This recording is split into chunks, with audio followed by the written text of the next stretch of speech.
Hello friends. Did you know nearly 80% of those who watch my videos aren't subscribed?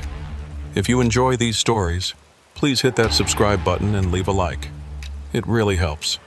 Thank you for being here. By the way, where are you watching from? Let me know in the comments.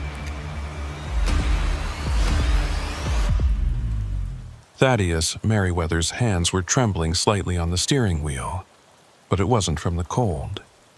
The cab heater was running almost too hot, pushing dry air through the vents until his eyes felt gritty and sore. He'd been driving since dawn, hauling a load of mining equipment from Billings eastward toward Bozeman, and the November sky had been threatening snow for the past 100 miles. Now, as he climbed into the mountains along Interstate 90, that threat was becoming a reality. Fat, white flakes were starting to drift down through the beam of his headlights, and the temperature gauge on his dashboard read 23 degrees Fahrenheit. Thad had driven Bozeman Pass more times than he could count over his 15 years behind the wheel. He knew every curve, every grade, every mile marker between Livingston and Bozeman. The pass wasn't particularly high by Montana standards, just over 6,000 feet, but it could be treacherous in winter.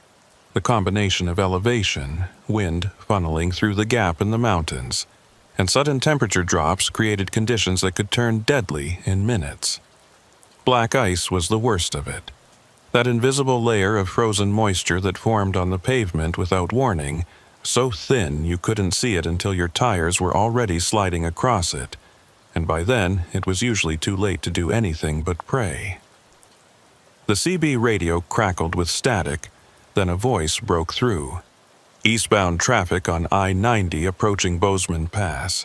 Be advised we're getting reports of slick conditions near mile marker 274.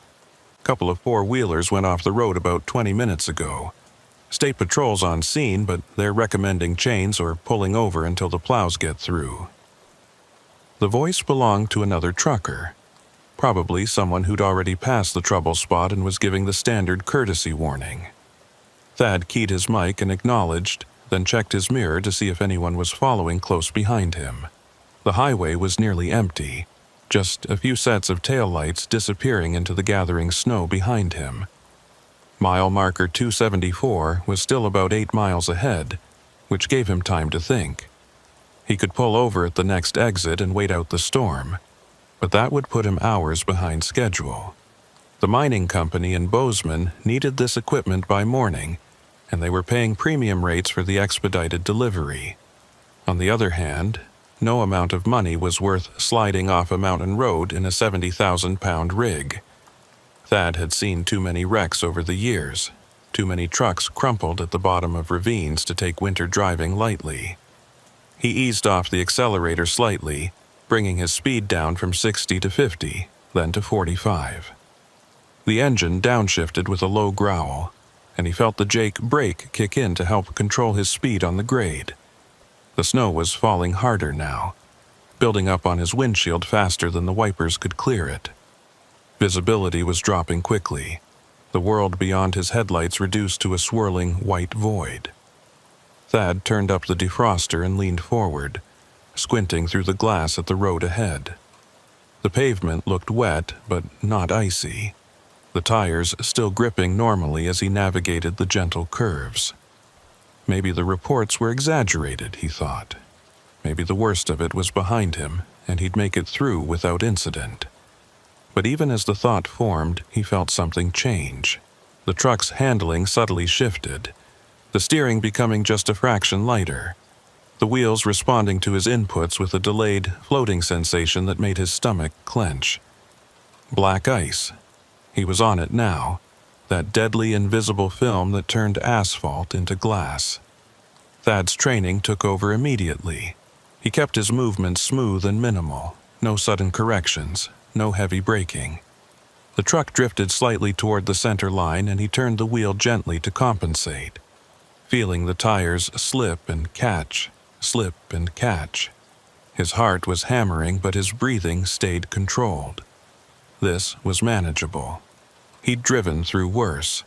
The key was to stay calm, maintain momentum, and ride it out until he reached a section of road with better traction. Then he saw the lights. Red and blue strobes cutting through the snow ahead, the unmistakable pattern of emergency vehicles. Thad's first thought was relief. The state patrol was already on scene, probably directing traffic around whatever accident had occurred. But as he got closer, something about the scene didn't look right.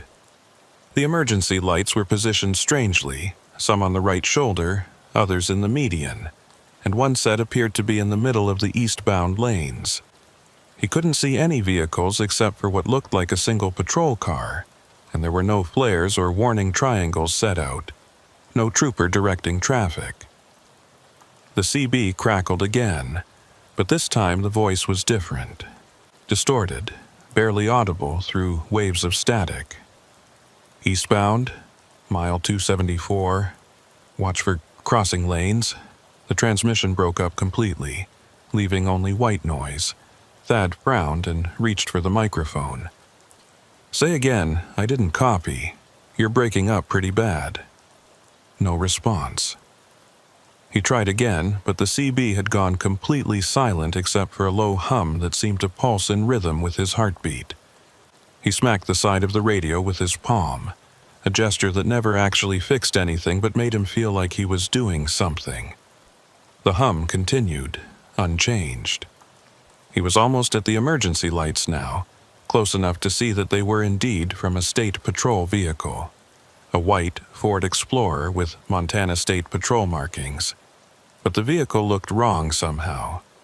It was positioned at an odd angle across the shoulder and part of the right lane, and as his headlights swept over it, Thad could see that the driver's side was completely caved in, the door crumpled like aluminum foil. The windows were shattered, glittering fragments of safety glass scattered across the pavement.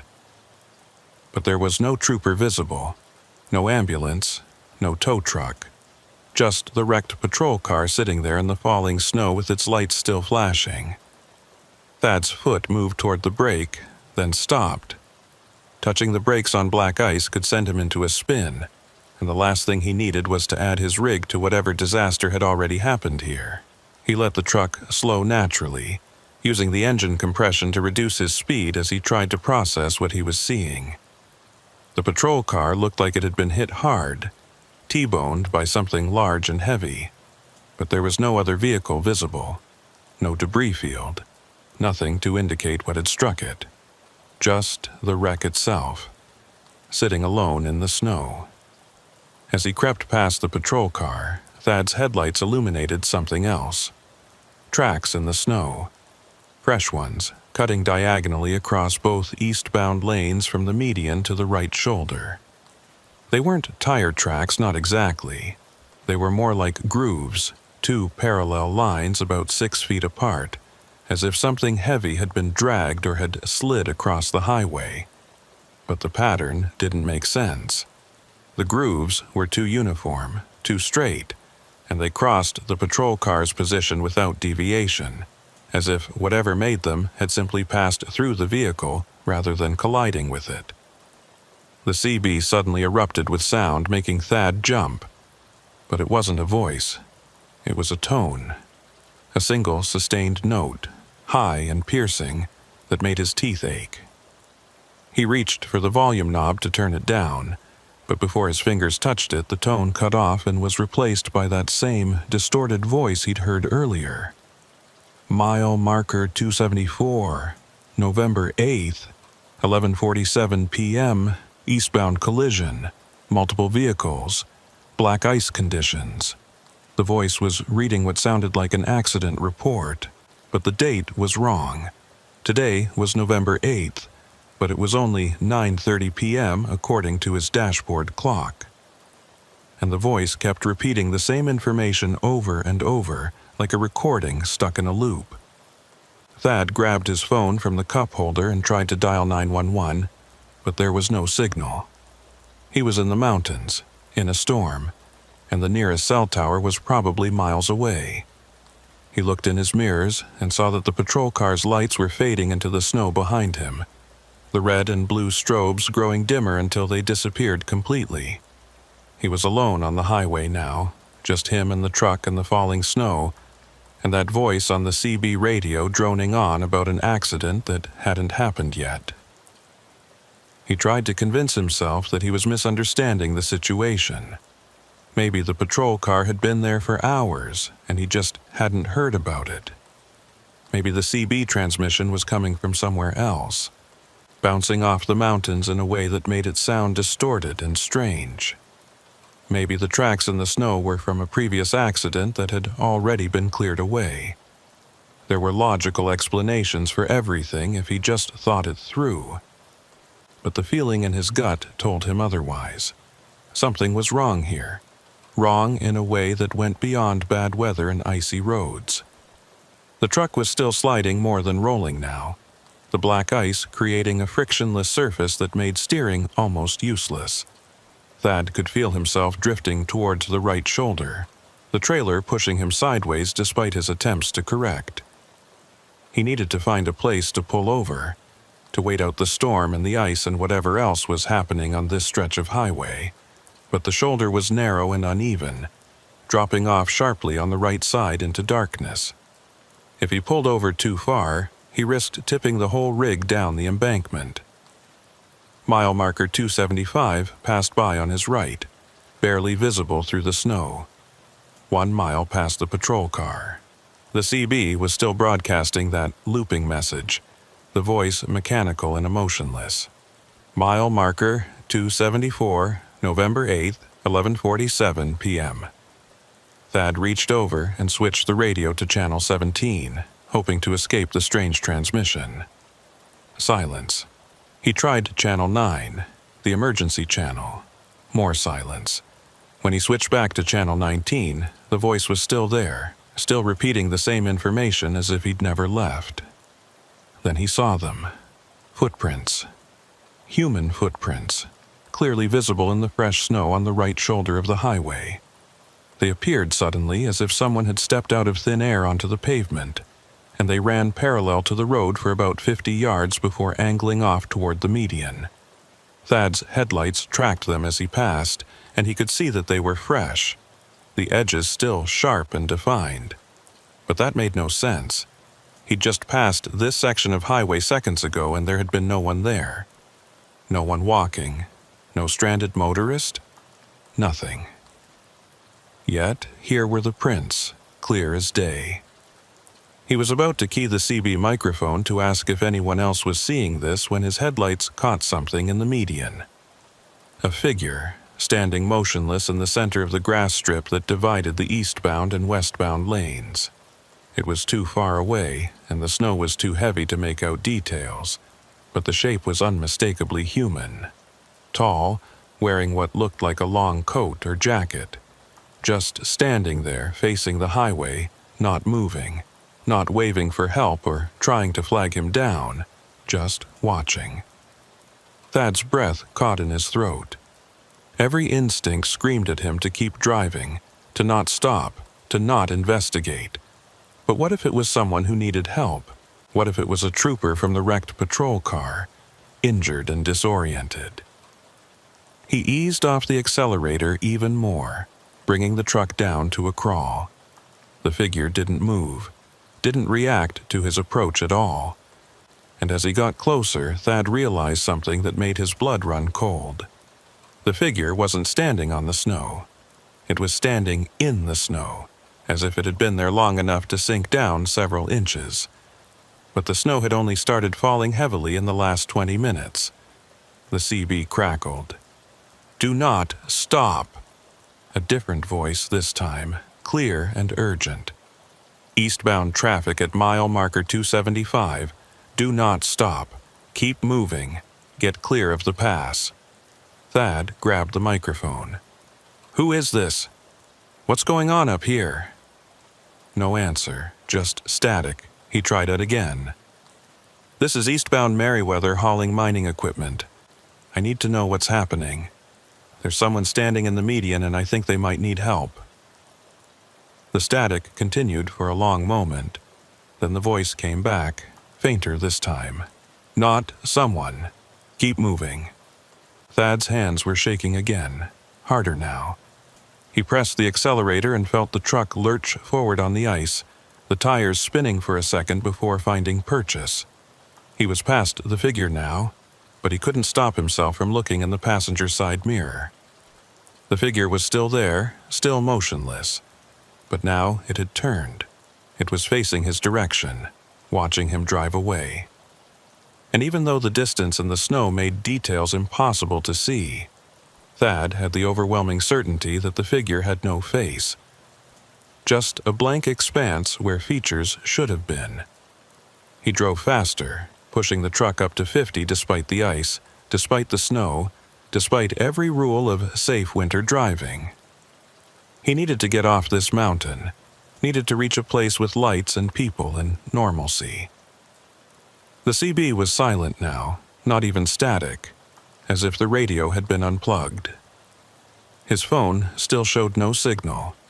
The dashboard clock read 9:47 p.m., exactly 17 minutes later than the last time he'd checked, even though it felt like hours had passed. Mile marker 276. Mile marker 277. The snow was easing slightly, visibility improving from near zero to maybe 100 yards. Thad could see the road ahead more clearly now, could see that he was climbing toward the summit of the pass. Another mile, and he'd start the descent toward Bozeman, down out of the worst weather, down to where the pavement would be clearer and the ice would thin out. Just one more mile.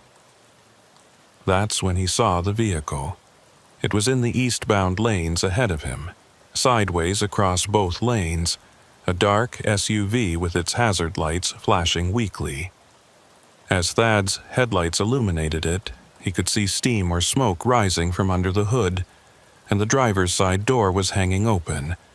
But like the patrol car, there was no one visible. No driver, no passengers, no one standing on the shoulder waiting for help. Just an abandoned vehicle blocking the highway. Thad's mind raced. He was still sliding on ice, still moving too fast to stop safely. The SUV was directly in his path, and if he tried to swerve around it, he'd either jackknife the trailer or go off the road completely. He had maybe 3 seconds to make a decision. His foot moved to the brake, touching it lightly, feeling the anti-lock system pulse under his boot. The truck shuddered, slowing but not stopping, and he turned the wheel carefully to the left, aiming for the narrow gap between the SUV and the median. The trailer swung out behind him, the rear wheels losing traction and starting to come around. Thad could feel the rig beginning to jackknife, could feel control slipping away. He counter-steered instinctively, turning into the skid, and somehow, miraculously, the trailer straightened out. He shot past the SUV with maybe 6 inches to spare on the left side, close enough to see through the open driver's door, close enough to see that the interior was empty, except for a cell phone lying on the center console, its screen still glowing. Then he was past it, the SUV shrinking in his mirrors, and he was still upright, still moving, still on the road. The descent began, the grade tilting downward, and Thad could feel the truck wanting to accelerate. He kept his foot off the brake and used the jake brake and transmission to control his speed, letting gravity and friction do their work. The snow was definitely lighter now, the wind less intense. He was going to make it. He was going to get down off this mountain and into Bozeman, and he was never going to drive Bozeman Pass at night in winter again, as long as he lived. Mile marker 278 appeared on his right, then 279. The ice was breaking up, patches of wet pavement appearing between the frozen sections. Thad's grip on the steering wheel loosened slightly, his breathing coming easier.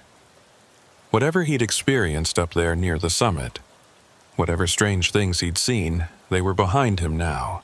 He'd made it through. But even as relief flooded through him, a part of his mind was cataloging the impossibilities. The wrecked patrol car with no accident scene, the footprints that appeared from nowhere, the figure in the median, the SUV blocking the road. and that voice on the CB, reporting an accident at 11:47 p.m. on November 8th, more than 2 hours before it could possibly happen. The CB suddenly came to life again, clear as a bell, as if the strange interference had never existed. Eastbound traffic descending from Bozeman Pass, how's the road treating you? It was a different voice, friendly and casual, the standard trucker small talk. Thad keyed the mic, surprised at how steady his voice sounded. This is eastbound Meriwether. Roads are getting better past mile marker 280. Still some ice up near the summit, though. You might want to chain up if you're heading west. There was a pause. Then the other driver responded. Roger that. Haven't heard any accident reports tonight, so that's good news. Drive safe out there. No accident reports. Thad thought about the patrol car, about the SUV, about everything he'd seen. He almost asked the other driver if he'd passed any wrecks or emergency vehicles, but something stopped him. What would he say? That he'd seen vehicles that might not have been there? That he'd received CB transmissions from the future? That a faceless figure had watched him from the median? He'd sound crazy. Or worse, he'd sound like someone suffering from highway hypnosis or fatigue-induced hallucinations. So instead, he just acknowledged and set the mic back in its clip. Mile marker 282. The lights of Bozeman were visible now, a warm glow on the horizon that promised civilization and safety. Thad's hands had finally stopped shaking, but his mind was still racing, trying to make sense of what had happened. He'd driven through something up there on the pass, experienced something that defied explanation. But what? A premonition? A time slip? A warning? Or just the product of stress and bad weather and a tired mind playing tricks? He'd never know for certain, but as he guided his truck down toward the valley floor, toward the delivery depot and a hot meal and a warm bed, Thaddeus Merriweather made himself a promise. Tomorrow, he'd check the news reports, listen to the police scanner, maybe even call the State Patrol dispatch and ask if there had been any accidents on Bozeman Pass on November 8th. And if he found that there had been a wreck at mile marker 274 at 11:47 p.m., if he learned that a State Patrol vehicle had been struck and damaged at exactly that time and place, then he'd know. He'd know that what he'd experienced wasn't a hallucination or a dream. He'd know that somehow, impossibly, he'd been given a glimpse of something that hadn't happened yet. A warning on the ice. The delivery depot in Bozeman was quiet when Thad pulled in just after 11 p.m. The security guard at the gate, a heavy-set man with a gray beard, waved him through without much interest, barely looking up from his phone. Thad backed the trailer into Dock 7 and killed the engine, but he didn't get out right away. He sat there in the darkness of the cab, listening to the engine tick as it cooled, watching the snow continue to fall in the yellow pools of the parking lot lights. His hands had stopped shaking an hour ago, but the memory of what he'd seen on the pass was still vivid, still refusing to fade into the comfortable blur of road fatigue. He finally climbed down from the cab and walked into the depot office to complete the paperwork. The night manager, a thin woman in her 40s with her hair pulled back in a tight bun, processed his delivery receipt with efficient indifference. "Equipment's not needed until morning anyway," she said, stamping the forms. "You can park in the lot overnight if you want. There's a diner 2 blocks east that's open 24 hours. Thad thanked her and asked if she'd heard anything about accidents on the pass tonight. She shook her head. Been quiet. Storm kept most of the traffic off the roads. You have any trouble coming over? He hesitated, then just said the ice was bad near the summit and left it at that. The diner was called the Grizzly Peak, and it looked exactly like every other truck stop restaurant Thad had ever been in. Vinyl booths, laminate tables, fluorescent lights that made everyone look slightly ill, and the smell of coffee and fryer grease hanging in the air. There were only 3 other customers at this hour, all of them sitting alone at separate booths, staring at their phones or into their coffee cups. Thad took a seat at the counter and ordered eggs, hash browns, and black coffee from a waitress whose name tag read Tansy. She was maybe 60, with dyed red hair and the practiced smile of someone who'd been working the night shift for decades. "Just come over the pass?" Tansy asked as she poured his coffee. Thad nodded. "Road's pretty bad up there?" He wrapped his hands around the warm mug and considered his answer. "Ice was pretty bad around mile marker 274. Saw some emergency vehicles. Looked like there might have been an accident earlier." Tansy's expression didn't change. "That's a bad stretch in winter. Lost a lot of people up there over the years. Ice forms up so fast sometimes drivers don't even know they're on it until they're sliding." She moved away to put his order in, and Thad pulled out his phone. Still no missed calls from the dispatcher, no messages, nothing unusual. He opened a browser and searched for Bozeman Pass accident November 8th, but the results showed nothing recent. Just old news articles about previous wrecks, weather advisories, and road condition reports. The food arrived and Thad ate mechanically, not really tasting it, his mind still trying to process what he'd experienced. The wrecked patrol car had been real, he was certain of that. He'd seen the damaged door, the shattered windows, the emergency lights still flashing. But if there had been an accident serious enough to crush a state patrol vehicle like that, where were the other emergency responders? Where was the ambulance, the fire truck, the tow trucks? Where was the trooper who'd been driving? And what about those tracks in the snow, those parallel grooves that seemed to pass right through where the patrol car sat? What could have made marks like that? He was chasing these thoughts in circles when Tansy came back to refill his coffee. "You look like you saw a ghost up there on the pass," she said. And though her tone was light, her eyes were serious. Thad met her gaze and saw something there, a flicker of knowing, as if she'd heard this kind of story before. "Just tired," he said. "Long day." She nodded slowly. "My husband used to drive truck. Ran the Billings-Bozeman route for 30 years. He told me once that the pass gets strange sometimes, especially in winter. Said there are nights when things don't quite line up right, when you see things that maybe already happened or maybe haven't happened yet." He stopped driving it at night after a while. Wouldn't say why exactly, just that it wasn't worth it. Before Thad could respond, the door to the diner opened and a state trooper walked in, stomping snow off his boots. He was young, maybe early 30s, with close-cropped dark hair and the kind of weathered face that came from spending too much time outdoors in harsh conditions. His name tag read Haraway. Tansy greeted him by first name and poured him coffee without asking. Lucien Haraway took a seat 2 stools down from Thad and wrapped his hands around the mug exactly the way Thad had done. "Hell of a night," he said to no one in particular. "Been running calls since 6, multiple slide-offs, couple of jackknifes, 1 fatality out past Livingston." Thad's pulse quickened. "Anything up on the pass? Around mile marker 274? Haraway turned to look at him, his cop eyes automatically cataloging and assessing.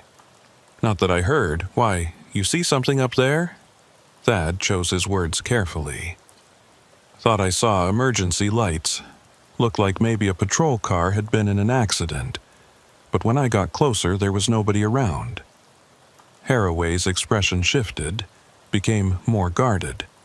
"What time was this?" Thad checked his phone.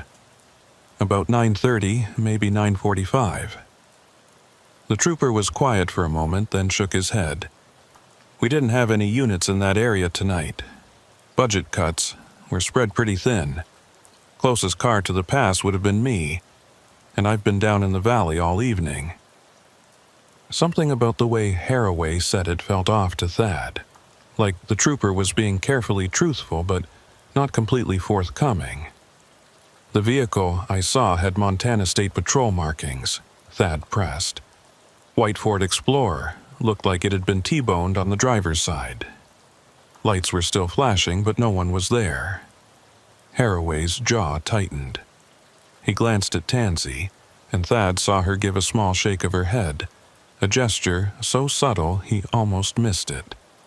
"Like I said," Haraway repeated, "we didn't have any units up there tonight. Maybe you saw an old wreck that hadn't been cleared yet, or maybe the weather was playing tricks. Happens sometimes in heavy snow." Thad knew he was being dismissed, knew that the trooper wasn't going to give him anything more. But the look that had passed between Haraway and Tansy told him they both knew something they weren't saying. He decided to push a little harder. "What about the CB radio? I was monitoring Channel 19 and I heard someone giving an accident report for mile marker 274. Said the time was 11:47 p.m., but that was impossible because it was only 9:30 when I heard it." Now, Haraway's expression changed completely. The professional cop mask slipped, and for just a second, Thad saw something else underneath, something that looked like fear. "You heard that transmission?"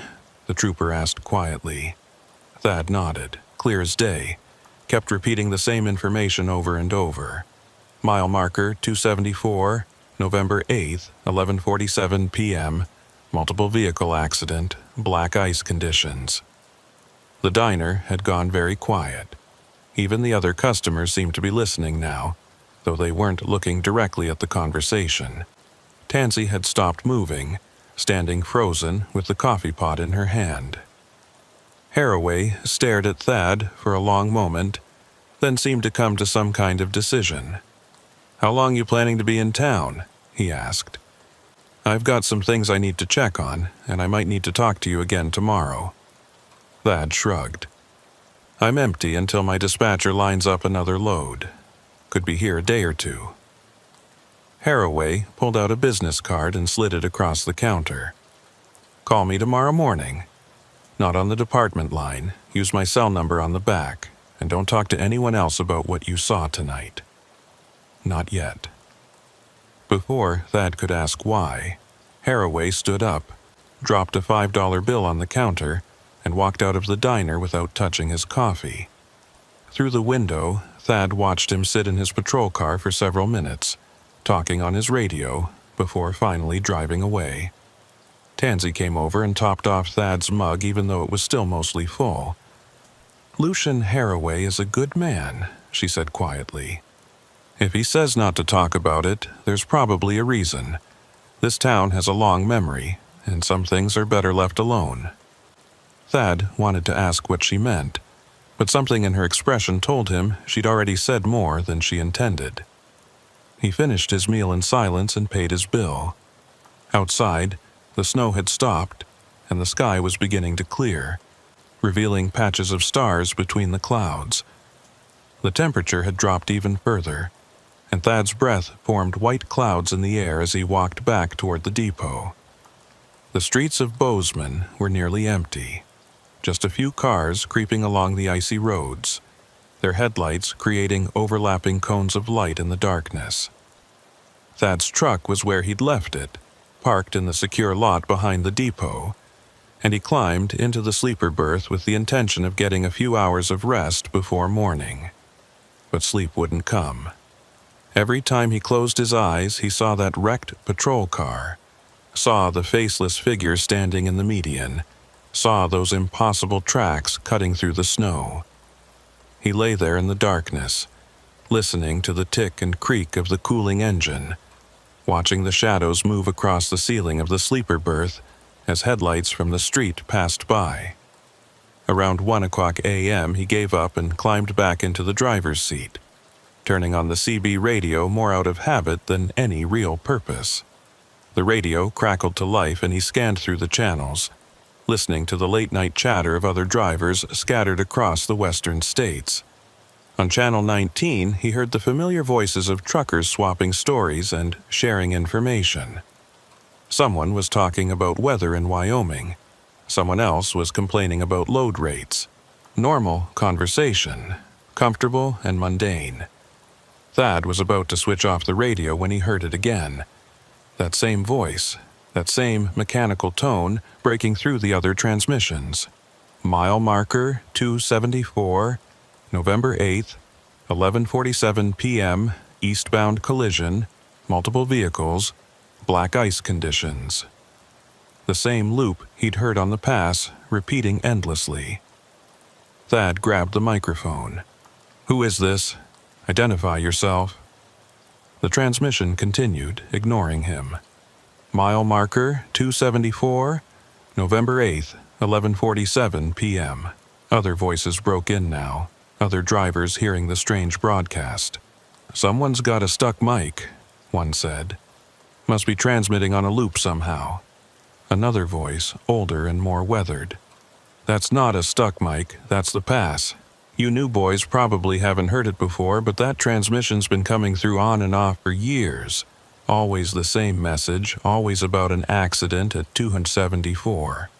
Thad keyed the mic again. "This is Merriweather. I drove through 274 tonight and I saw a wrecked patrol car up there. Is this transmission related to that?" The older voice came back immediately. "You saw it, the Explorer with the crushed door?" Thad confirmed. "Then you're lucky to be talking to us right now," the voice continued. "Most people who see that car don't make it off the pass." The CB erupted with multiple voices then, everyone trying to talk at once.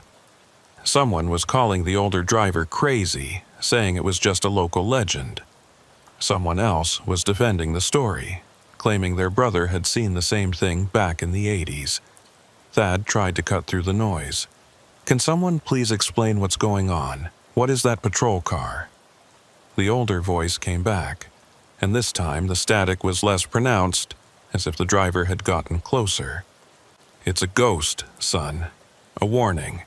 That transmission you heard, that's from a real accident that happened back in 1987. Trooper named Whitlock was responding to a multi-vehicle pileup at mile marker 274 during a winter storm. Black ice conditions, just like the message says. She got hit by a semi that was sliding out of control, T-boned right on the driver's side. Killed her instantly."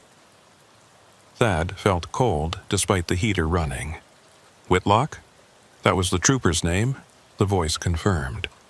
"Tansy Whitlock. Young woman, only been on the force about 3 years. They say she was trying to warn eastbound traffic about the ice when she got hit. And ever since then, on certain nights, her patrol car appears up there on the pass. Some people see it, some don't. But everyone who does see it hears that transmission. Her last report before the accident. And the thing is, it's always dated for the future. Whatever time you hear it, it's always a couple hours ahead. Like she's trying to warn people about what's going to happen." Thad's mind was racing. Tansy Whitlock. The waitress at the diner was named Tansy. That couldn't be a coincidence. "Was Trooper Whitlock related to anyone in Bozeman?" he asked. The older driver didn't know, but another voice chimed in. "Her mother still lives here, owns the Grizzly Peak Diner. Real nice lady, been running that place for 40 years. Never talks about what happened to her daughter, though." The pieces were falling into place now, and Thad didn't like the picture they were forming. The waitress who'd told him about her truck-driving husband, who'd warned him that some things were better left alone. She'd lost her daughter on that pass, had been living with that loss for over 30 years. He was about to ask more questions when the CB went dead again. Not static, not interference, just complete silence as if someone had pulled the plug on every radio in the state. Thad switched channels, tried different frequencies, but got nothing. His phone showed it was 1:47 a.m., and outside the truck he could hear sirens in the distance, growing closer. Multiple vehicles by the sound of it, all heading in the same direction. He climbed out of the cab and walked to the edge of the parking lot where he could see the street. Fire trucks and ambulances were racing past, their lights painting the snow red and white as they headed west toward the interstate, toward Bozeman Pass, toward mile marker 274, and according to his phone, it was exactly 2 hours before 11:47 p.m. would arrive.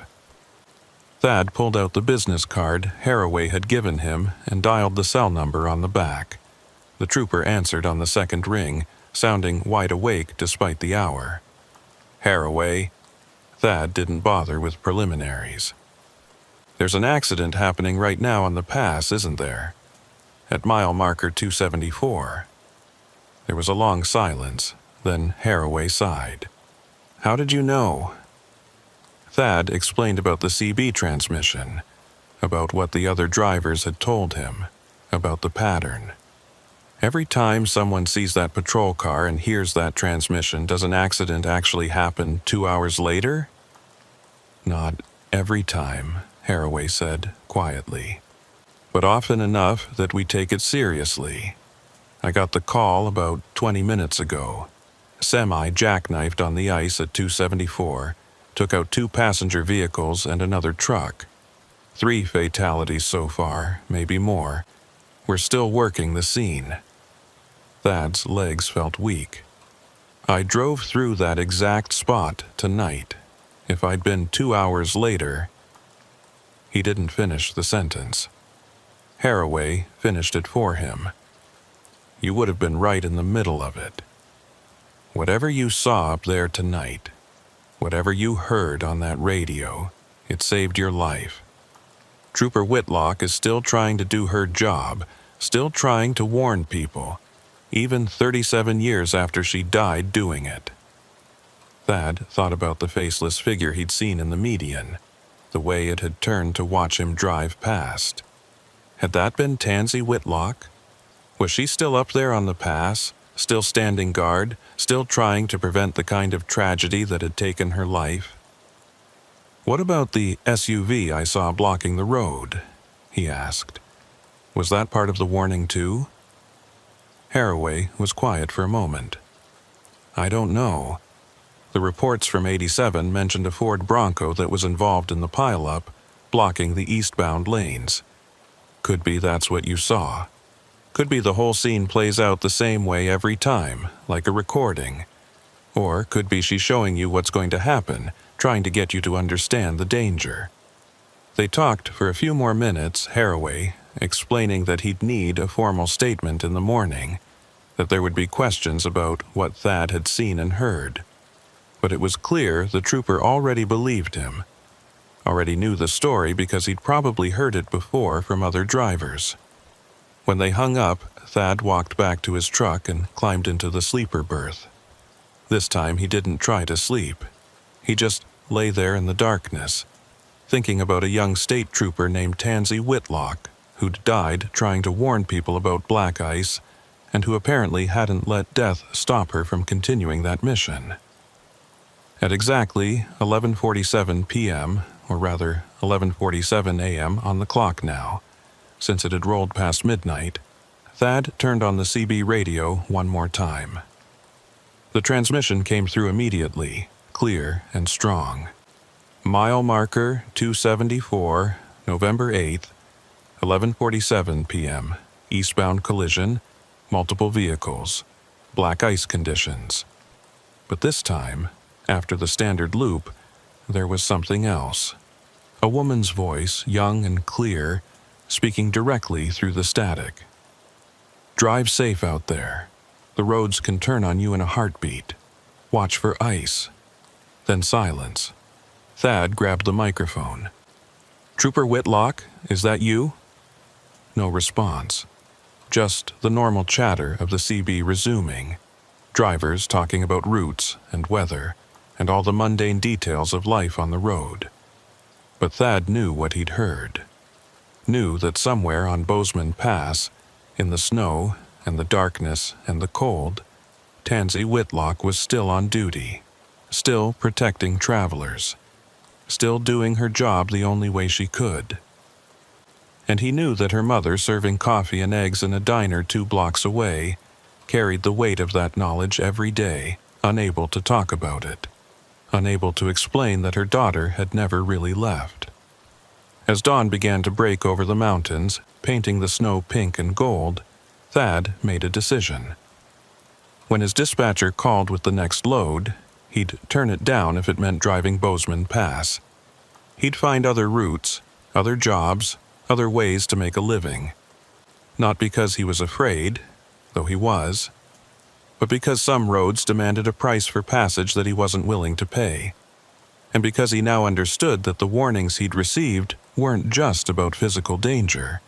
They were about something deeper, something that lingered in the places where tragedy had occurred, something that couldn't rest until its work was done. The sun rose fully, burning off the last of the clouds, and Bozeman came to life around him. But Thad knew he'd never see this town or this highway the same way again. Thad spent the next morning at the State Patrol office giving his statement to Lucian Haraway.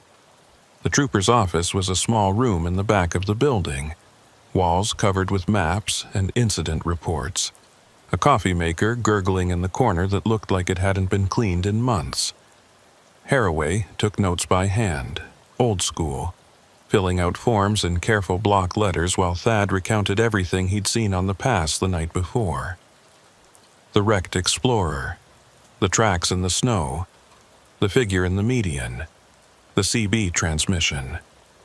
Haraway listened without interruption, his expression neutral, giving nothing away. When Thad finished, Haraway set down his pen and leaned back in his chair. "I need to show you something," he said. He opened a file cabinet and pulled out a thick folder, the kind that gets added to over years, pages yellow with age mixed with newer printouts. He spread photographs across his desk, and Thad felt his stomach drop. They were accident scene photos from 1987, taken on a winter night that looked identical to the one Thad had just driven through. Snow falling, emergency lights reflecting off ice. And there, in the center of several shots, was the white Ford Explorer with the crushed driver's side door, exactly as Thad had seen it. These were taken at 11:52 p.m. on November 8, 1987, Haraway said quietly. 5 minutes after Trooper Whitlock radioed in her position at mile marker 274. The semi that hit her was eastbound, driver lost control on black ice, couldn't stop.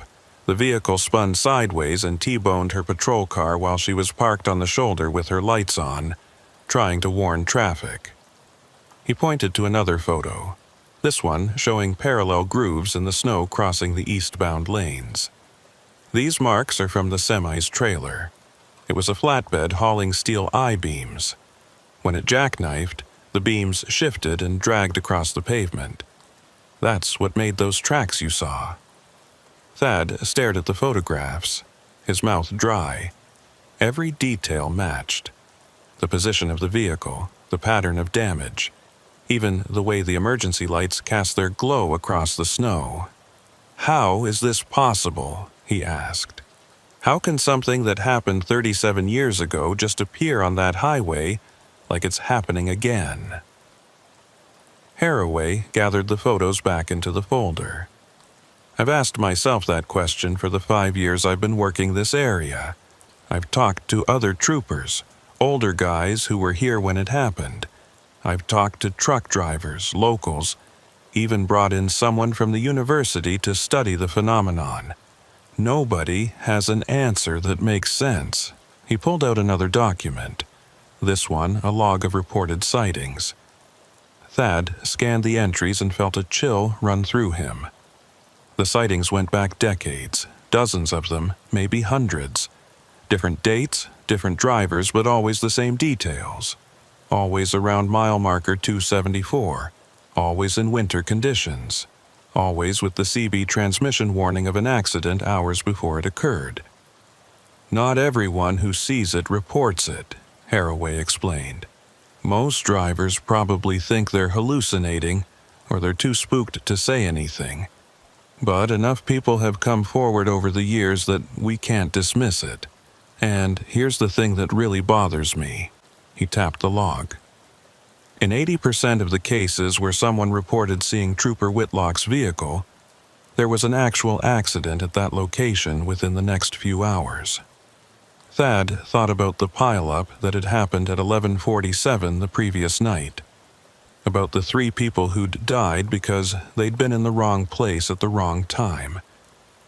So the warning is real, he said. She's actually preventing accidents by showing up, by giving people advance notice. Haraway nodded slowly. That's what we think. But here's what I can't figure out. Why do some people see her and others don't? Last night, there were at least a dozen vehicles that passed through that area between 9 o'clock and 11 p.m. You're the only one who reported seeing anything unusual. The cars that ended up in the pileup, they drove right through without stopping, without even slowing down. So why you? Why did she show herself to you? It was a question Thad had been asking himself since dawn. He had no answer. He wasn't special, wasn't particularly religious or spiritual, had never experienced anything paranormal before in his life.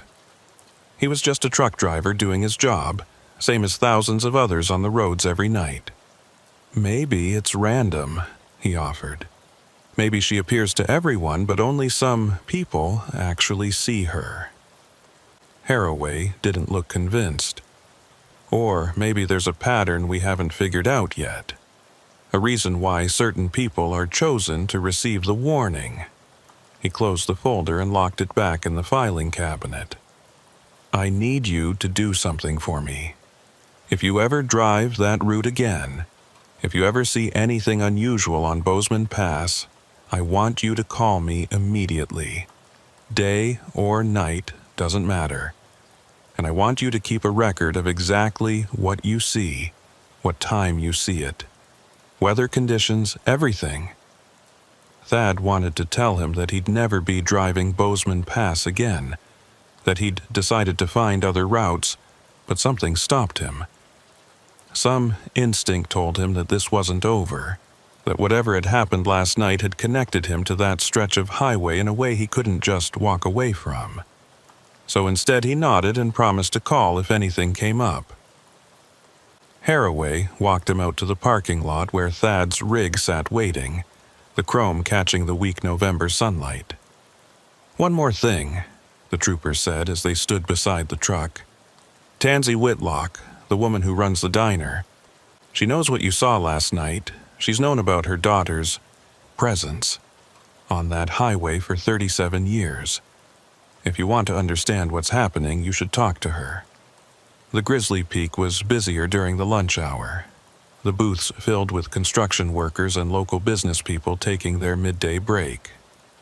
Thad found Tansy behind the counter, pouring coffee and chatting with customers as if she didn't have a care in the world. But when she saw him come in, something shifted in her expression. She gave him a small nod, barely perceptible, and gestured toward the back booth. Thad made his way through the crowded diner and slid into the seat. A few minutes later, Tansy appeared with a pot of coffee and 2 cups. Figured you'd be back, she said, sitting down across from him. Up close, in the daylight, Thad could see the resemblance. The shape of her eyes, the line of her jaw. She looked like an older version of the woman in the photograph Haraway had shown him from the personnel file. Trooper Tansy Whitlock, age 26, smiling in her dress uniform. Lucian told me you gave a statement this morning, she continued. Told me you saw my daughter's car on the pass, heard her voice on the radio. Thad nodded, unsure what to say. How did you talk to a mother about her dead daughter appearing on a highway as a ghost? Tansy saved him from having to figure it out. I know what you're thinking. You're thinking I'm some grief-stricken old woman who's convinced herself her daughter is still alive in some way because I can't let go. But that's not what this is. I know Tansy is dead. I buried her in 1987, went to the funeral, watched them lower her casket into the ground. She's gone, and no amount of wishing will bring her back. She paused, staring down into her coffee cup. But something of her stayed behind on that pass. Something that won't rest, won't move on, and I think I know why. She told Thad about the night of the accident, details that hadn't been in the official reports or the newspaper articles. How her daughter had volunteered for the night shift even though she had the next day off, because another trooper had called in sick and they were short-staffed. How she'd been excited about a date she had planned for the following weekend with a guy she'd met at a training seminar. How she'd called her mother from the patrol car around 9:00 p.m. to check in, to say the roads were getting bad and she was heading up to the pass to monitor conditions. That was the last time Tansy heard her daughter's voice. The real voice, not the one that came through on CB radios in the middle of winter nights. The thing about my Tansy, the older woman said, was that she took her job seriously. Too seriously, her sergeant used to say. She believed that being a state trooper meant protecting people, really protecting them, not just writing tickets and directing traffic. So when she got the call about vehicles sliding off the road at mile marker 274, she didn't hesitate. She went straight there and set up to warn eastbound traffic. She was doing everything right, everything by the book. But the semi that hit her, the driver never saw her lights. He was going too fast for conditions, wasn't paying attention, and by the time he realized he was on ice, it was too late. Tansy's hands tightened around her coffee cup. He survived, you know. The truck driver. Walked away with minor injuries while my daughter died instantly. They charged him with negligent homicide, but he only served 18 months. 18 months for taking my baby's life. There was no bitterness in her voice, just a flat recitation of facts, as if she'd told this story so many times the emotion had been worn smooth. But here's the thing I've come to understand over all these years. My daughter died trying to save lives, and she's still trying to save lives. Every time she appears on that highway, every time someone sees her car or hears her voice, she's doing exactly what she was doing the night she was killed. She's warning people, protecting them, and I have to believe that she's succeeded more times than she's failed. Thad thought about the 3 people who died in the pileup at 11:47 p.m., wondered if Trooper Whitlock considered those deaths a failure. "How many people do you think she's saved?" he asked. Tansy shrugged. No way to know for sure. How do you count the accidents that didn't happen? The drivers who saw her warning and slowed down, or took a different route, or pulled over to wait out the storm? All I know is what Lucian tells me, and what other troopers have told me over the years. That on nights when someone reports seeing my daughter's patrol car, the accident rate on that section of highway drops significantly. People are more careful, more aware. Maybe that's her real gift, not preventing every tragedy, but making people pay attention to the danger. They sat in silence for a while, the noise of the diner washing over them. Finally, Thad asked the question that had been nagging at him since the previous night. Why did I see her? What made me different from all the other drivers on the road last night? Tansy looked at him with those knowing eyes that had seen too much loss and somehow survived it. I think she chooses people who will listen, people who will take the warning seriously instead of dismissing it. You didn't just see her car and keep driving. You noticed the details, asked questions, tried to understand. And when you heard her voice on the radio, you paid attention. That's why she showed herself to you. Before Thad could respond, his phone rang. The dispatcher finally calling with a new load assignment.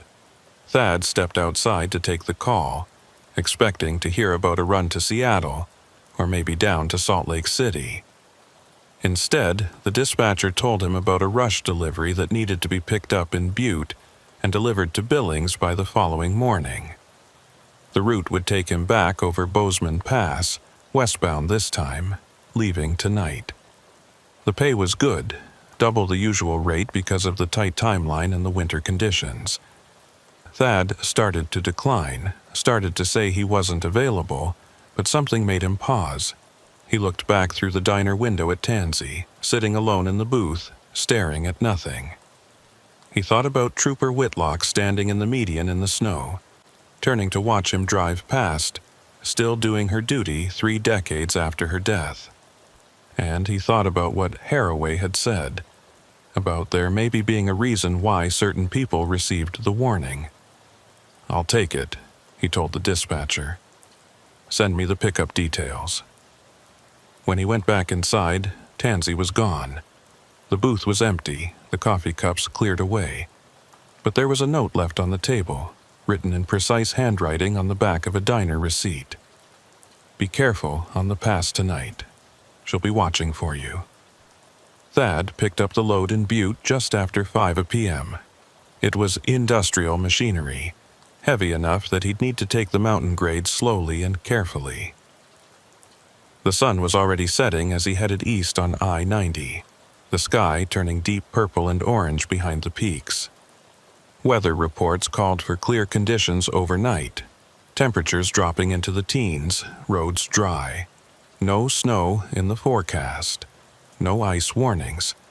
Just a cold, clear November night in the Montana mountains.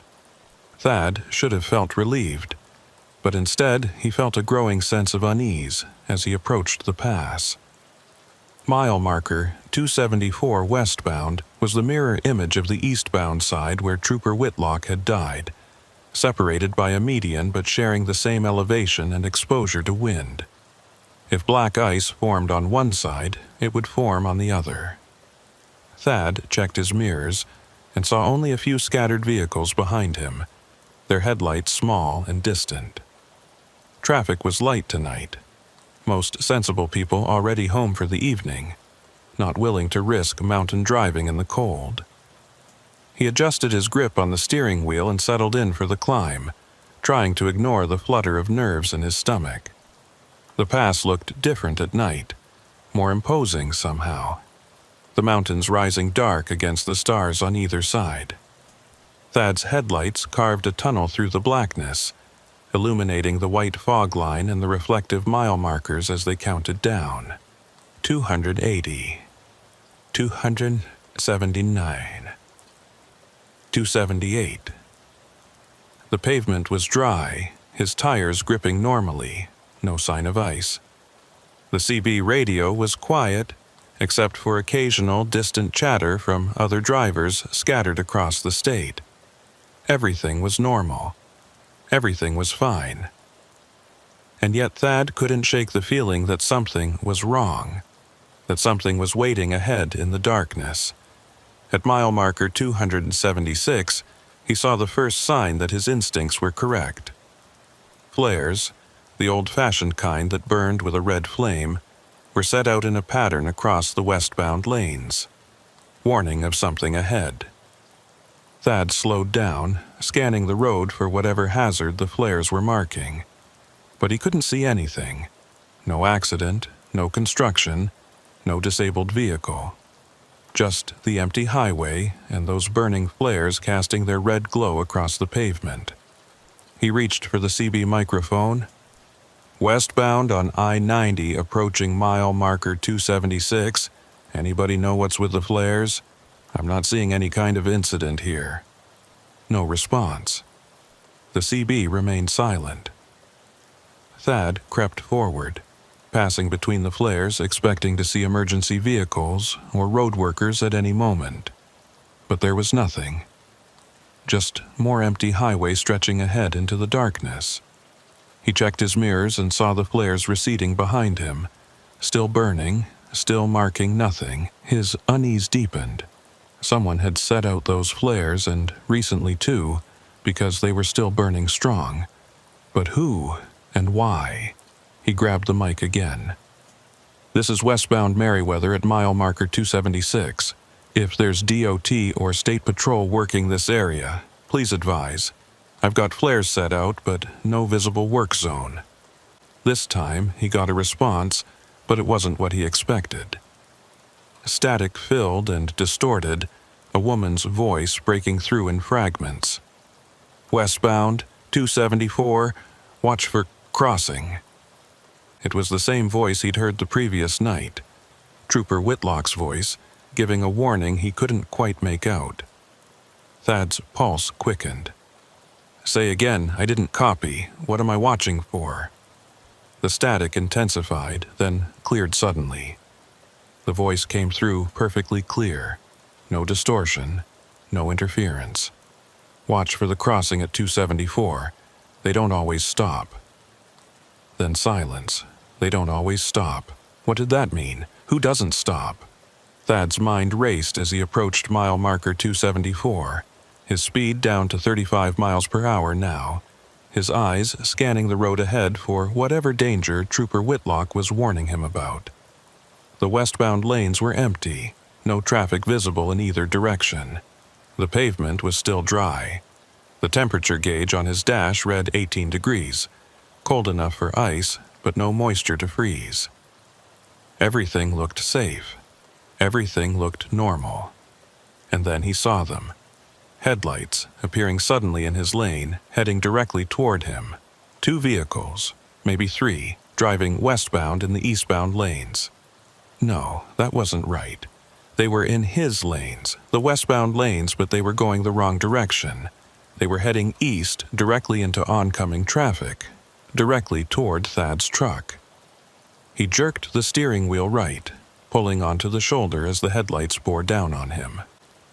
For a fraction of a second, he could see the vehicles clearly. Old cars, 1980s models, a sedan, and a station wagon, and something that looked like a Bronco. They passed him in a rush of displaced air and were gone, vanishing into the darkness behind him. Thad stood on the brakes, the anti-lock system pulsing under his foot as the truck shuddered to a stop on the narrow shoulder. His heart was slamming against his ribs, his breath coming in short gasps. He grabbed the CB mic with shaking hands. "Westbound Merriweather at mile marker 274. I just had 3 vehicles pass me going the wrong way. They were heading east in the westbound lanes. Someone needs to stop them before they cause a head-on collision." He waited for a response, any response, but the radio stayed silent. He tried again, his voice rising. "This is an emergency. Wrong-way drivers at mile marker 274. Finally, a voice came back. It was Lucian Haraway, and he sounded exhausted. "Merriweather, this is Trooper Haraway. I need you to calm down and tell me exactly what you saw." Thad described the vehicles, their direction of travel, their approximate speed. Haraway listened without interrupting, then said quietly, "Those vehicles were part of the original accident in 1987. They're what Trooper Whitlock was trying to warn eastbound traffic about when she was killed. 3 cars had lost control on black ice and ended up going the wrong way. She saw them coming and tried to alert approaching vehicles. That's what you just saw. Not real cars, echoes." Echoes. Thad looked in his mirrors but saw only darkness. The vehicles were gone, if they'd ever really been there at all. "I felt them pass me," he said. "I felt the wind from them." Haraway sighed. "I know. Other drivers have reported the same thing. It feels completely real, but if you check your dashcam footage, if you've got one running, you won't see anything. Just an empty highway and your truck swerving onto the shoulder for no apparent reason." Thad realized the trooper was right. His dashcam had been recording the whole time. He could review the footage and prove to himself what had really happened. But somehow he knew what he'd find. Nothing, just like Haraway said. "Why is this happening?" Thad asked. "Why am I seeing things from 1987? Haraway's answer was barely audible over the radio static. "Because some nights on that pass, time doesn't work the way it should. The accident keeps replaying itself over and over, like a loop. Trooper Whitlock trying to save lives, the wrong-way vehicles, the whole tragedy. And sometimes people like you get caught in it, get shown what happened as a warning about what could happen. I don't understand it, nobody does, but I've learned to accept it." He paused. "Are you okay to keep driving? Because if you need to pull over and wait for daylight, I can arrange for another trooper to sit with you." Thad looked ahead at the dark highway stretching toward Billings. Behind him, mile marker 274 was already receding into the distance. Whatever he'd experienced, whatever he'd seen, it was over now. The road ahead looked normal. Felt normal. "I'm okay," he told Haraway. "I'll keep going." They ended the transmission and Thad pulled back onto the highway, accelerating slowly until he was up to cruising speed. The rest of the drive passed without incident, and he delivered his load to Billings just before dawn.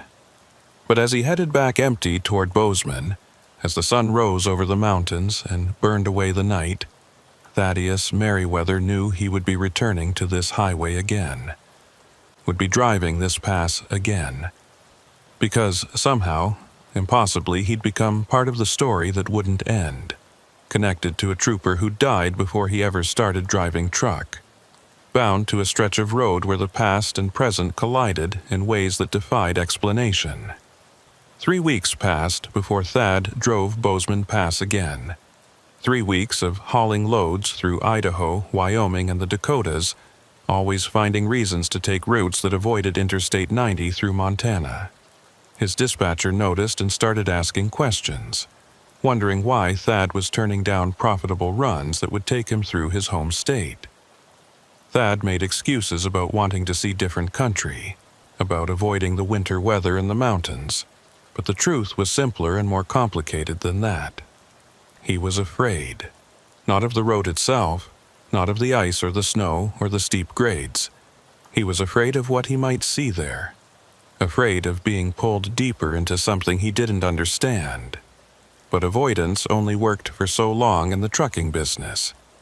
Eventually, the loads dried up on the routes he'd been running, and eventually his dispatcher called with an offer he couldn't refuse. A high-priority shipment of medical equipment from Spokane to Billings, premium pay, tight deadline. The most direct route was I-90 through Missoula and over Bozeman Pass. Thad tried to negotiate an alternate route, maybe south through Idaho and up through Wyoming, but the dispatcher was firm. The customer needed the equipment by morning, and the only way to make that happen was the direct shot across Montana. Thad sat in his truck outside a warehouse in Spokane, staring at his phone, knowing what his answer had to be, but not wanting to say it. Finally, he took the load. The drive across the Idaho Panhandle was uneventful, the highways clear and dry despite the December cold.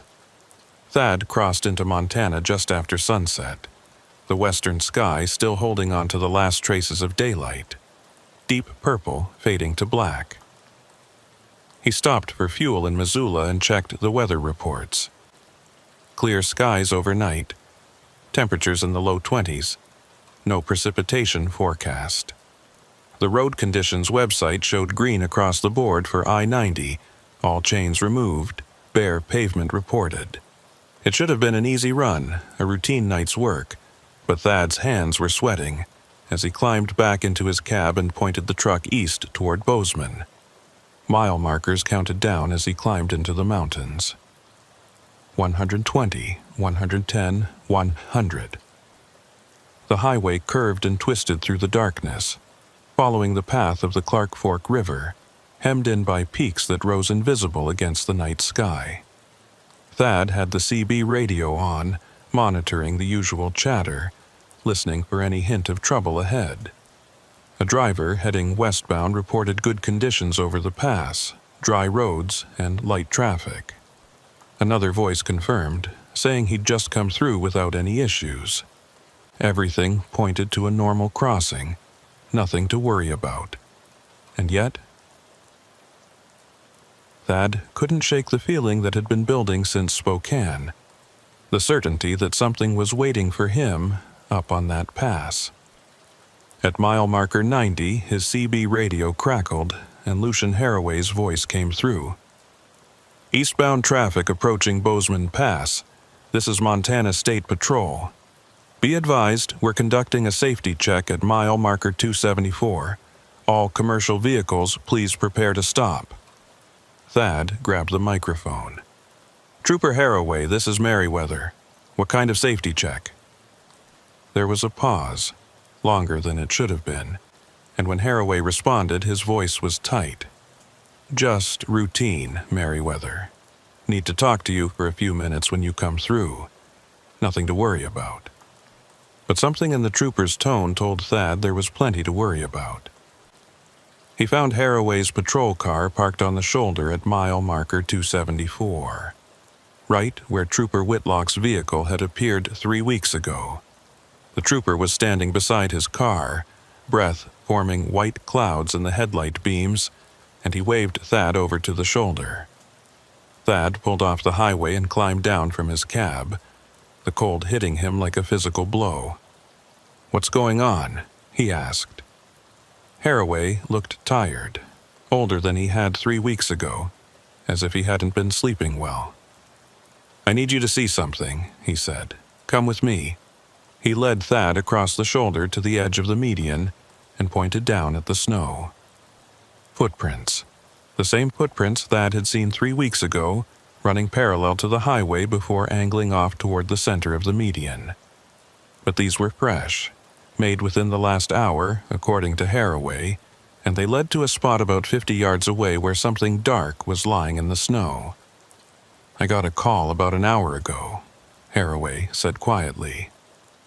Westbound driver reported seeing a woman standing in the median at this exact location. Said she was wearing what looked like a state patrol uniform. He slowed down to check on her, but by the time he got stopped and backed up, she was gone. Just those footprints leading to that spot where you can see something lying in the snow. Thad felt his stomach clench. "What is it? What's lying there?" Haraway didn't answer, just started walking toward the dark shape in the median. Thad followed, his boots crunching through the frozen crust, his breath coming faster than the walking warranted. As they got closer, he could see it was a coat, a heavy winter coat spread out on the snow as if someone had been lying there and simply vanished, leaving only the coat behind. Haraway knelt down beside it and turned on his flashlight. The coat was a Montana State Patrol issue jacket, the kind troopers wore in winter.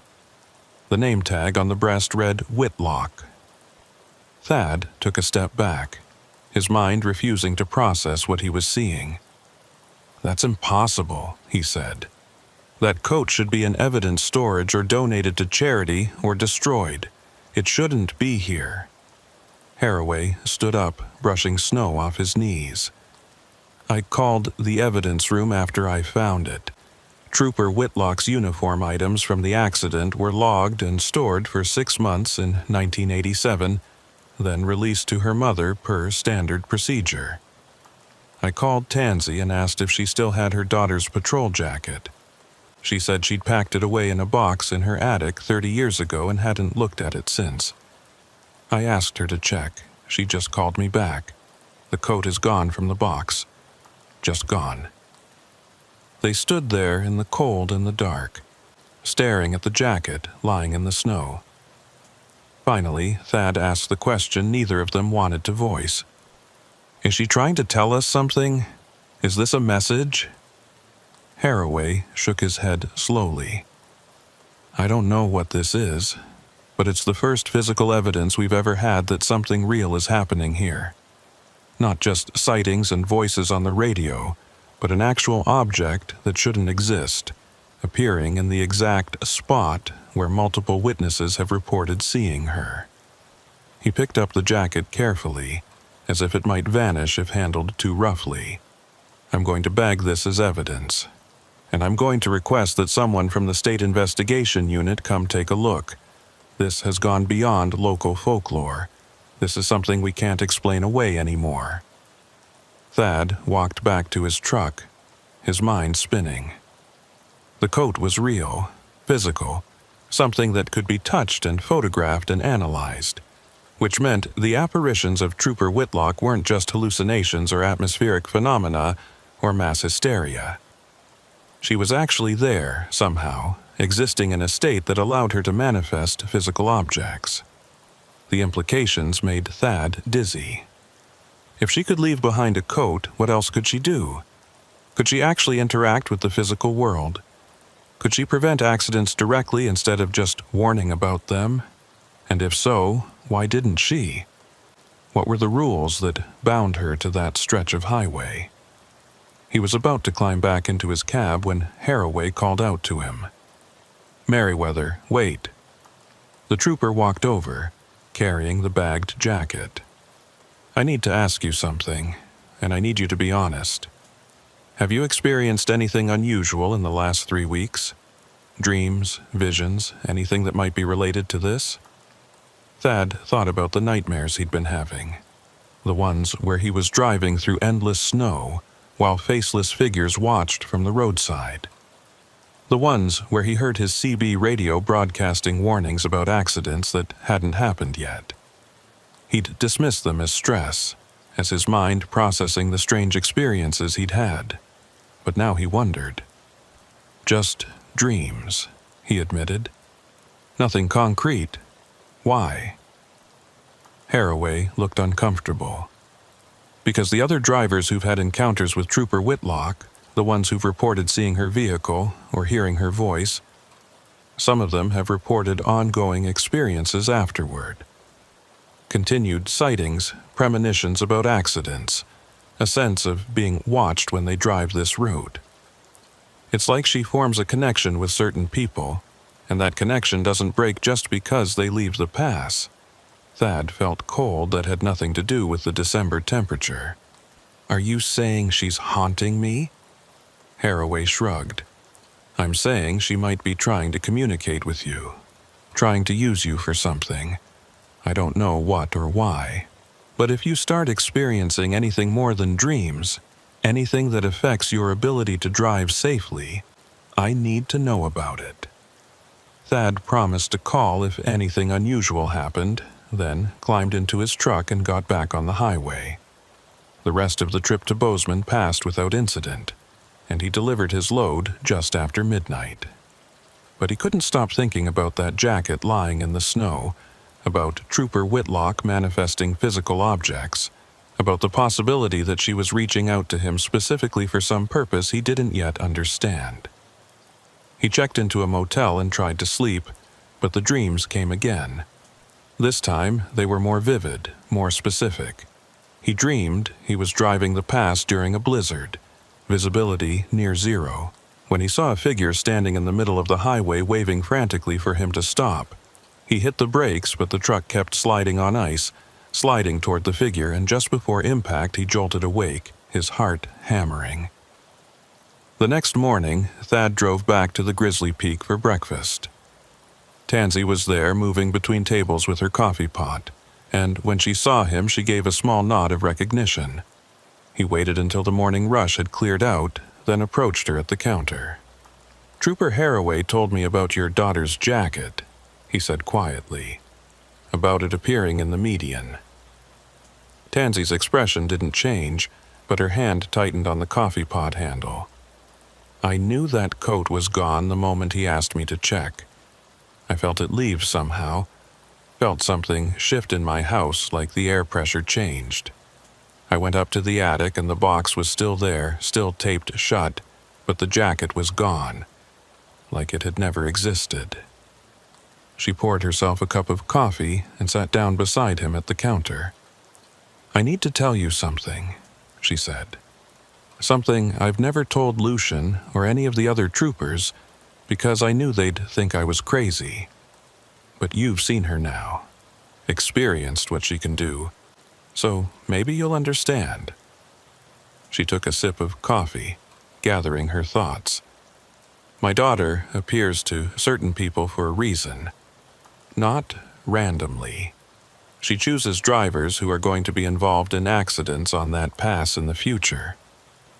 Drivers who are going to die there if they don't change something about how they drive, about the choices they make." Thad felt his blood turn cold. "What are you saying?" Tansy met his eyes.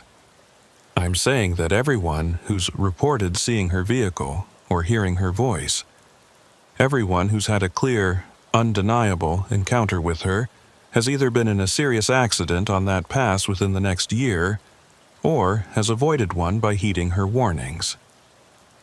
She's not just protecting random travelers. She's protecting specific people who are marked for tragedy. And the fact that she's showing herself to you, the fact that her jacket appeared while you were there, means you're one of them. Means that at some point in your future, maybe soon, maybe months from now, you're going to face a choice on Bozeman Pass. And if you make the wrong choice, you won't survive it.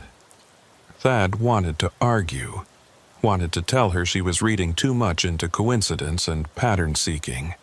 But he thought about the dreams, about the feeling of being watched, about that moment when he'd swerved to avoid the phantom vehicles and felt his truck start to jackknife. He thought about how close he'd come to losing control, how a few more degrees of drift, and he would have rolled the entire rig down the mountainside. "What am I supposed to do?" he asked. "How do I know what choice she's warning me about?" Tansy shook her head. "You won't know until the moment comes. All you can do is stay alert when you drive that pass. Trust your instincts, and if you see her again, if she appears or speaks to you, listen. Really listen, because she's trying to save your life." Over the next 2 months, Thad drove Bozeman Pass another 8 times, and each time he felt the weight of Tansy's words pressing down on him. He drove more carefully than he ever had, constantly scanning for ice, monitoring weather conditions obsessively, keeping his speed conservative even when the roads were clear.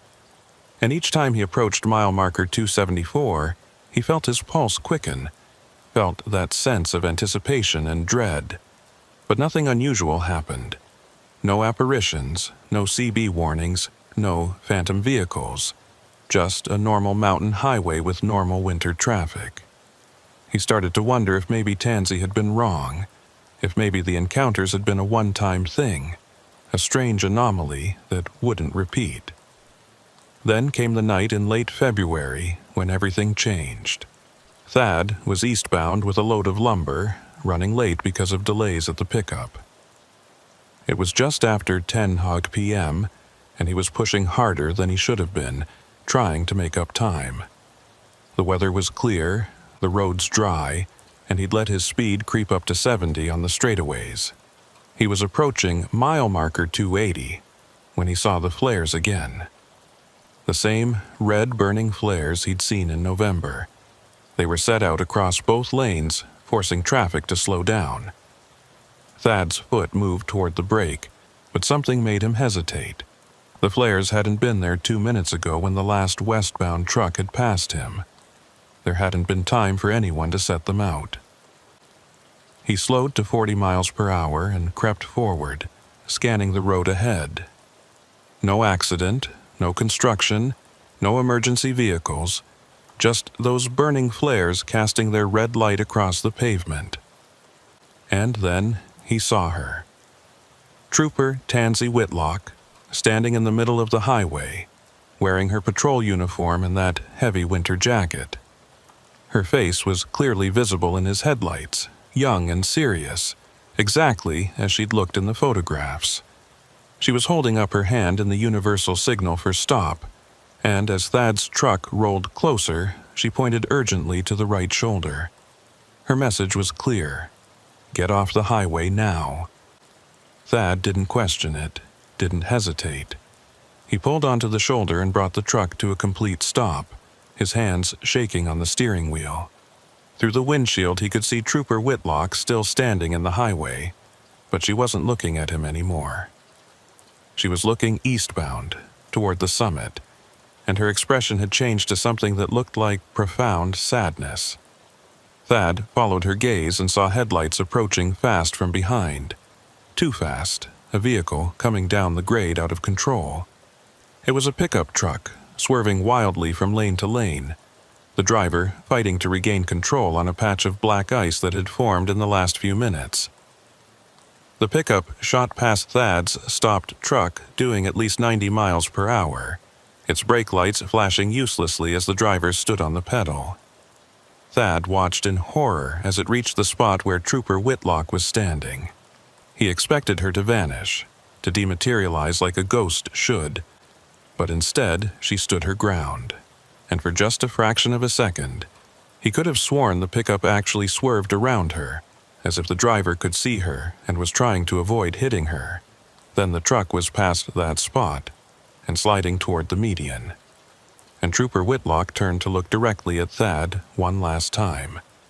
She nodded, a small gesture of acknowledgement, and then she was gone. Just gone, as if she'd never been there. The pickup truck hit the median at full speed and launched into the air, clearing the barrier and crashing down into the westbound lanes where it rolled multiple times before coming to rest upside down. Thad grabbed his phone and dialed 911, reporting the accident, then grabbed his fire extinguisher and flashlight and ran toward the wreck. The driver was still alive, trapped in the crushed cab, bleeding but conscious. Thad helped stabilize the vehicle and kept the driver talking until emergency services arrived 20 minutes later. The paramedics told him later that the quick response had probably saved the driver's life, that another 10 minutes of bleeding and exposure might have been fatal. Lucian Haraway arrived on scene while they were still extracting the driver from the wreckage. He found Thad sitting on the guardrail, covered in the driver's blood, shaking from adrenaline and cold. "You saw her," Haraway said. It wasn't a question. Thad nodded. "She stopped me, warned me to get off the highway. If I'd been in my lane when that pickup came through, if I'd been doing 70 like I was 5 minutes before, I would have been right where he went out of control. He would have hit me instead of the median." Haraway sat down beside him. "Then she saved 2 lives tonight. Yours and his. That's what she does. That's all she's ever tried to do." They sat in silence while the emergency crews worked, watching the lights flash red and blue across the snow. Finally, Thad asked the question that had been bothering him. "Why me? Why did she choose to save me specifically? I'm just another truck driver, nobody special." Haraway was quiet for a long moment. "Maybe that's exactly why. Maybe she sees something in ordinary people that makes them worth saving. Or maybe you remind her of someone she knew. Or maybe there's no logic to it at all, and she just does what she can, saves who she can, one driver at a time." He stood up and offered Thad his hand. "Whatever the reason, you're alive because of her. Don't waste it." The next morning, Thad went to the Grizzly Peak before leaving town. Tansy was there, and when she saw him, she knew immediately what had happened. She poured him coffee and sat down across from him without saying a word. Finally, Thad broke the silence. "She was real. I saw her face. She was standing right there in the highway, and she warned me, and she saved my life." Tansy's eyes were wet, but she was smiling. "I know. Lucian called me last night, told me what happened." She reached across the table and squeezed Thad's hand.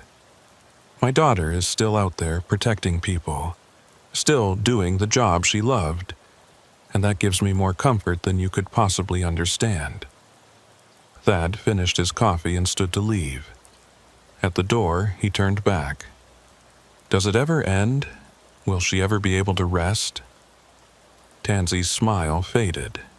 "I don't know. Maybe when the last person she's meant to save is saved. Maybe when the debt is paid, whatever that debt is. Or maybe she'll be there forever, a guardian on that pass, watching over travelers for as long as people drive those roads." She paused. "But I hope not. I hope someday she finds peace. I hope someday I look up to that pass and I know she's finally gone home." Thad drove Bozeman Pass dozens more times over the following years, and he never saw Trooper Whitlock again. No apparitions, no warnings, no flares. Just a highway through the mountains, beautiful and treacherous and indifferent. But he never forgot what he'd experienced. Never forgot the night she'd stood in the highway and saved his life. And every time he passed mile marker 274, eastbound or westbound, he slowed down, paid attention, watched for ice. Because he knew that somewhere out there, in the spaces between what was and what could be, Tansy Whitlock was still on duty, still protecting travelers, still trying to prevent the kind of tragedy that had taken her life. And Thaddeus Merriweather drove those roads with the awareness that some debts could never be fully repaid, some warnings should always be heeded, and some guardians never stopped watching over the people they'd sworn to protect. The black ice could kill you in an instant, invisible and deadly. But sometimes, if you were very lucky, you got a warning. You got a chance to change your fate, and if you were smart, you took it. Years later, when other drivers asked Thad about the strangest thing he'd ever experienced on the road, he would tell them about Bozeman Pass, about the wrecked patrol car and the CB transmission from the future, about the trooper who died trying to save lives and never stopped trying. Some believed him, most didn't. But every driver who heard the story remembered it, and when they drove through Montana in winter, when they climbed up into those mountains, and the temperature dropped and the first snowflakes started to fall, they drove a little more carefully, watched a little more closely for ice.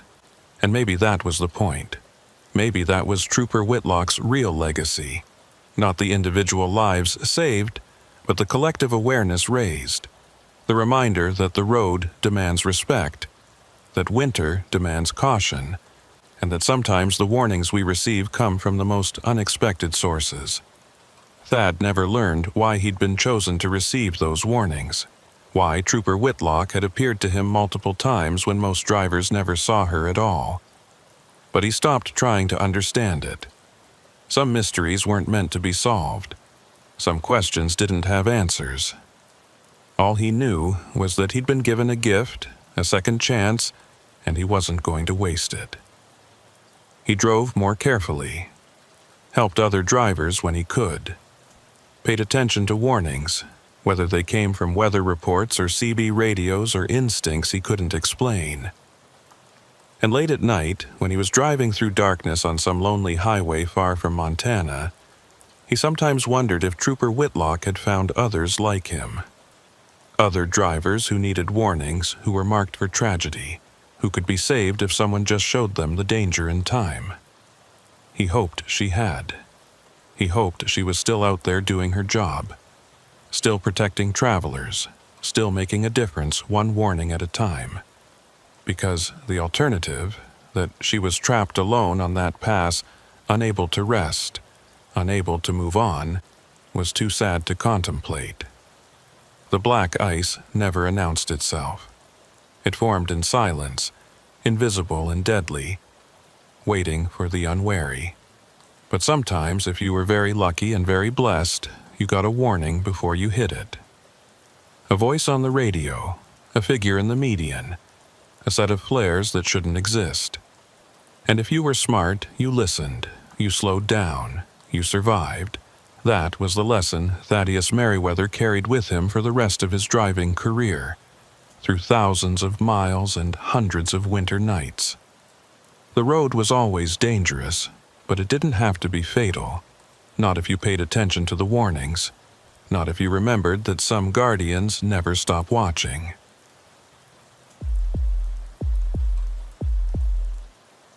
Wardell Pritchard had been driving the Upper Peninsula routes for 9 years, and he thought he knew Lake Superior's moods. He'd seen the big lake calm as glass in summer, reflecting the sky like a mirror. He'd seen it gray and angry in October, waves tall enough to swallow a ship whole. But he'd never seen it do what it was doing now, on this December afternoon, as he guided his Peterbilt westbound along M28 between Munising and Marquette. The lake was breathing. That was the only word for it. Huge clouds of mist were rolling off the water, billowing up and across the coastal highway like living things, obscuring the road for minutes at a time before retreating back to the shoreline. The phenomenon had a name, Wardell knew. Lake effect. When the water was still warm from summer and the air temperature plummeted, the difference created these massive steam banks that could reduce visibility to zero in seconds. The locals called it lake smoke, or sea smoke, or sometimes just the breath, because of how it seemed to pulse and flow like something inhaling and exhaling. Wardell had driven through it before, but never this thick, never this persistent. The mist would roll across both lanes of M28, turn the world white for 30 or 40 seconds, then dissipate just enough to let him see 100 yards ahead before the next wave came. It was like driving through curtains, pushing through one only to find another waiting just beyond. He'd left Sault Ste. Marie that morning with a load of paper products destined for a distribution center in Ashland, Wisconsin, a straightforward run he'd made dozens of times. The route took him west along the southern shore of Lake Superior, through the small towns and vast forests of Michigan's Upper Peninsula, then across the border into Wisconsin. In good weather, it was a beautiful drive, the kind that reminded Wardell why he'd gotten into trucking in the first place. Miles of shoreline, rocky beaches, dense stands of pine and birch, the occasional glimpse of a freighter out on the big lake. But today the beauty was hidden behind walls of mist, and what should have been a 6-hour run was turning into something longer and considerably more tense. The dashboard clock read 3:47 p.m., which meant full darkness would arrive in less than an hour. December this far north meant short days, the sun setting before 5 o'clock, and Wardell wanted to be past the worst of the coastal sections before night fell completely. The mist was bad enough in daylight. At night, with only his headlights cutting through it, it would be nearly impossible to navigate safely. He'd been keeping his speed down to 45, sometimes dropping to 35 when the thickest banks rolled across the highway, and even at that cautious pace he felt like he was pushing his luck. The CB radio was quiet except for occasional static. No other drivers reporting their positions or road conditions. Wardell was alone out here, or felt like it anyway, separated from the rest of the world by these walls of white. He was about 15 miles east of Marquette when he noticed the first sign that something wasn't right. A green highway sign emerged from the mist ahead, the kind that indicated services at the next exit. It showed symbols for gas, food, and lodging, with an arrow pointing to a right-hand exit half a mile ahead. Wardell didn't remember an exit here, not on this particular stretch of road, but that didn't necessarily mean anything. New services opened all the time, and it had been maybe 6 months since his last run through the UP. Maybe someone had built a new truck stop or rest area. The mist was thick enough that he almost missed the actual exit, a narrow ramp peeling off to the right into what looked like dense forest. He wasn't planning to stop, didn't need fuel or food yet, but something made him slow down and look more carefully as he passed. The exit ramp was there, clearly visible for just a moment before the mist swallowed it again. But something about it looked odd. The pavement seemed darker than the main highway, older, maybe, and there were no tire marks visible in the light dusting of snow that had fallen earlier. No one had used this exit recently, which was strange for a service area that supposedly offered gas and food. Wardell filed the observation away and kept driving, but the unease that had been building since he'd first encountered the heavy mist deepened. He grabbed his CB microphone and keyed it. Westbound on M28 about 15 east of Marquette. Anybody out there monitoring? Static. He tried again. Any drivers familiar with this area? Is there a service exit about 15 miles east of Marquette? Just past a sign for gas and food, but I don't remember it being there. No response. The CB remained silent except for that low background hiss that seemed to match the rhythm of the mist rolling across the highway. Wardell hung up the mic and adjusted his grip on the steering wheel. His hands were stiff from gripping it too tightly, his shoulders tense from hunching forward to peer through the windshield. He made a conscious effort to relax, rolling his shoulders, flexing his fingers. Getting tense made you drive worse, made you overcorrect and second-guess yourself. He needed to stay calm, stay focused, and get through this mist bank. Once he reached Marquette, he could stop, take a break, wait for conditions to improve before continuing west toward Wisconsin. The next wave of mist was the thickest yet. It rolled across the highway like a solid wall, completely obliterating everything more than 10 feet in front of his bumper. Wardell's headlights reflected back at him, creating a disorienting white glare that made it even harder to see. He slowed to 25 miles per hour, watching the fog line on the right side of the road, using it to keep himself in the lane. This was dangerous. If there was a stopped vehicle ahead, or an animal in the road, or another car doing something unpredictable, he'd have no time to react. But stopping completely wasn't an option either. The shoulder was narrow and there was no safe place to pull off. All he could do was keep creeping forward and hope the visibility improved soon. Something dark loomed up on the right side of the highway. Wardell caught just a glimpse before the mist swirled around it, but it looked like a building. A large building set back from the road, with what might have been a parking lot in front. He was past it before he could process the details, but his mind was already working on the information. A building out here? On this remote stretch of M28? He glanced in his mirror but could see nothing behind him except white mist. The building, whatever it was, had already disappeared. Wardell considered stopping, backing up to investigate, but that seemed like a bad idea in zero visibility. Better to keep moving forward. If it was a rest area or truck stop, there would be signs, lights, some indication of what it was. But as he continued westbound, Wardell realized he hadn't seen any signs.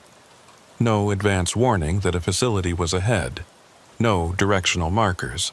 Nothing. Just that brief glimpse of a dark structure in the mist. And now that he thought about it, the building had looked odd. Not modern, not the kind of clean metal and glass design you'd expect from a recent construction. It had looked older, more solid, like something built decades ago and left to weather. The mist was starting to thin slightly and Wardell could see maybe 50 yards ahead now. The highway stretched empty in both directions. No other vehicles visible, no buildings, just the road and the forest and the mist rolling in from the invisible lake on his left. His fuel gauge was sitting at just under a quarter tank, lower than Wardell liked to let it get. He'd been planning to fuel up in Marquette, but that was still at least 20 minutes away at his current speed, maybe more if the mist didn't clear. He started thinking about that exit he'd passed, that sign indicating services available. If there was actually a gas station there, it might be worth turning around and checking it out. Getting fuel now would give him more options, more flexibility. He wouldn't have to worry about running low if conditions got worse.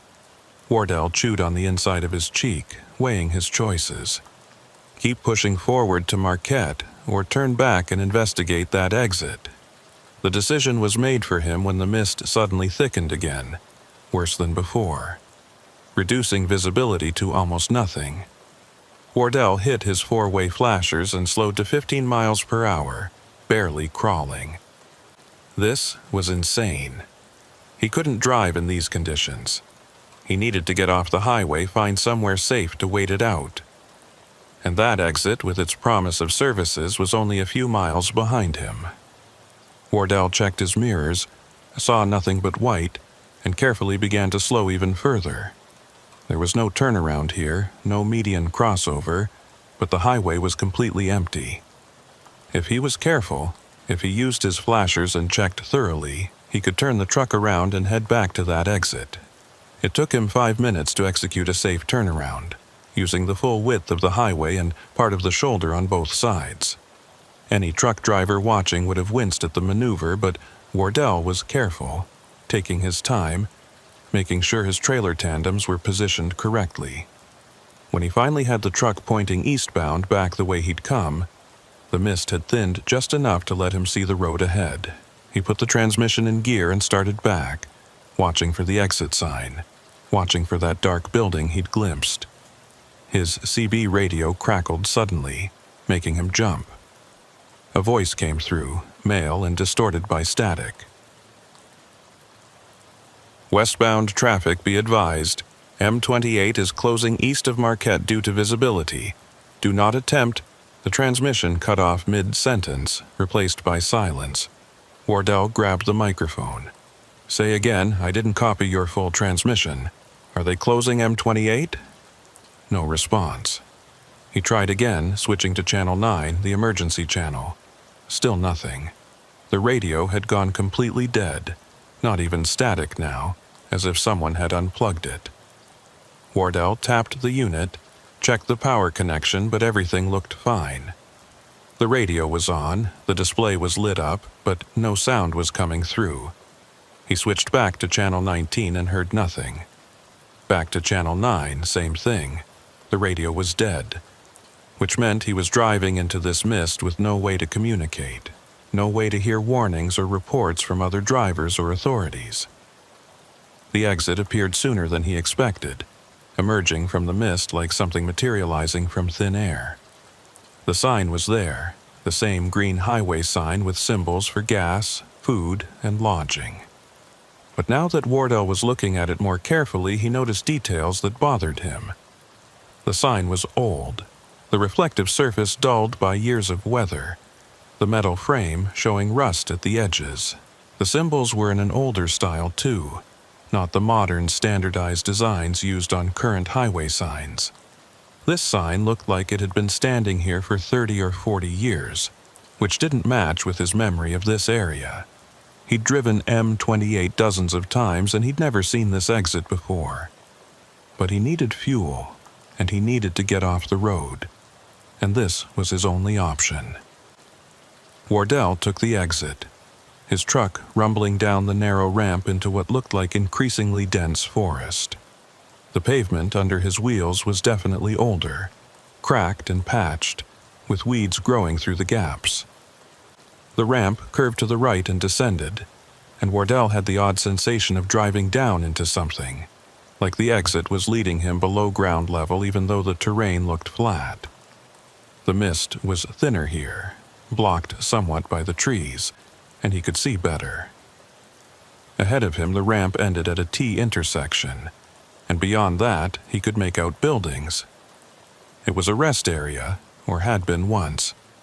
A main building sat at the center, 2 stories tall, built in a style that looked distinctly 1970s. Brown brick, narrow windows, a flat roof with a slight overhang. To the left was what appeared to be a service station, with old-style gas pumps under a canopy.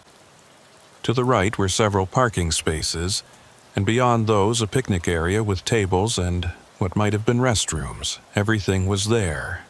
Everything you'd expect from a highway rest stop, but everything was wrong. The building looked abandoned, windows dark, no lights visible anywhere. The gas station pumps were old, the kind Wardell remembered from his childhood, tall and narrow with the price displays on top. And there were no other vehicles anywhere. No cars, no trucks, nothing. Wardell brought his truck to a stop at the T intersection and sat there with the engine idling, trying to decide what to do. Every instinct told him to turn around, get back on M28, push through to Marquette despite the mist. But his fuel gauge was sitting at a quarter tank, and the logical part of his mind said he should at least check if the gas station was operational.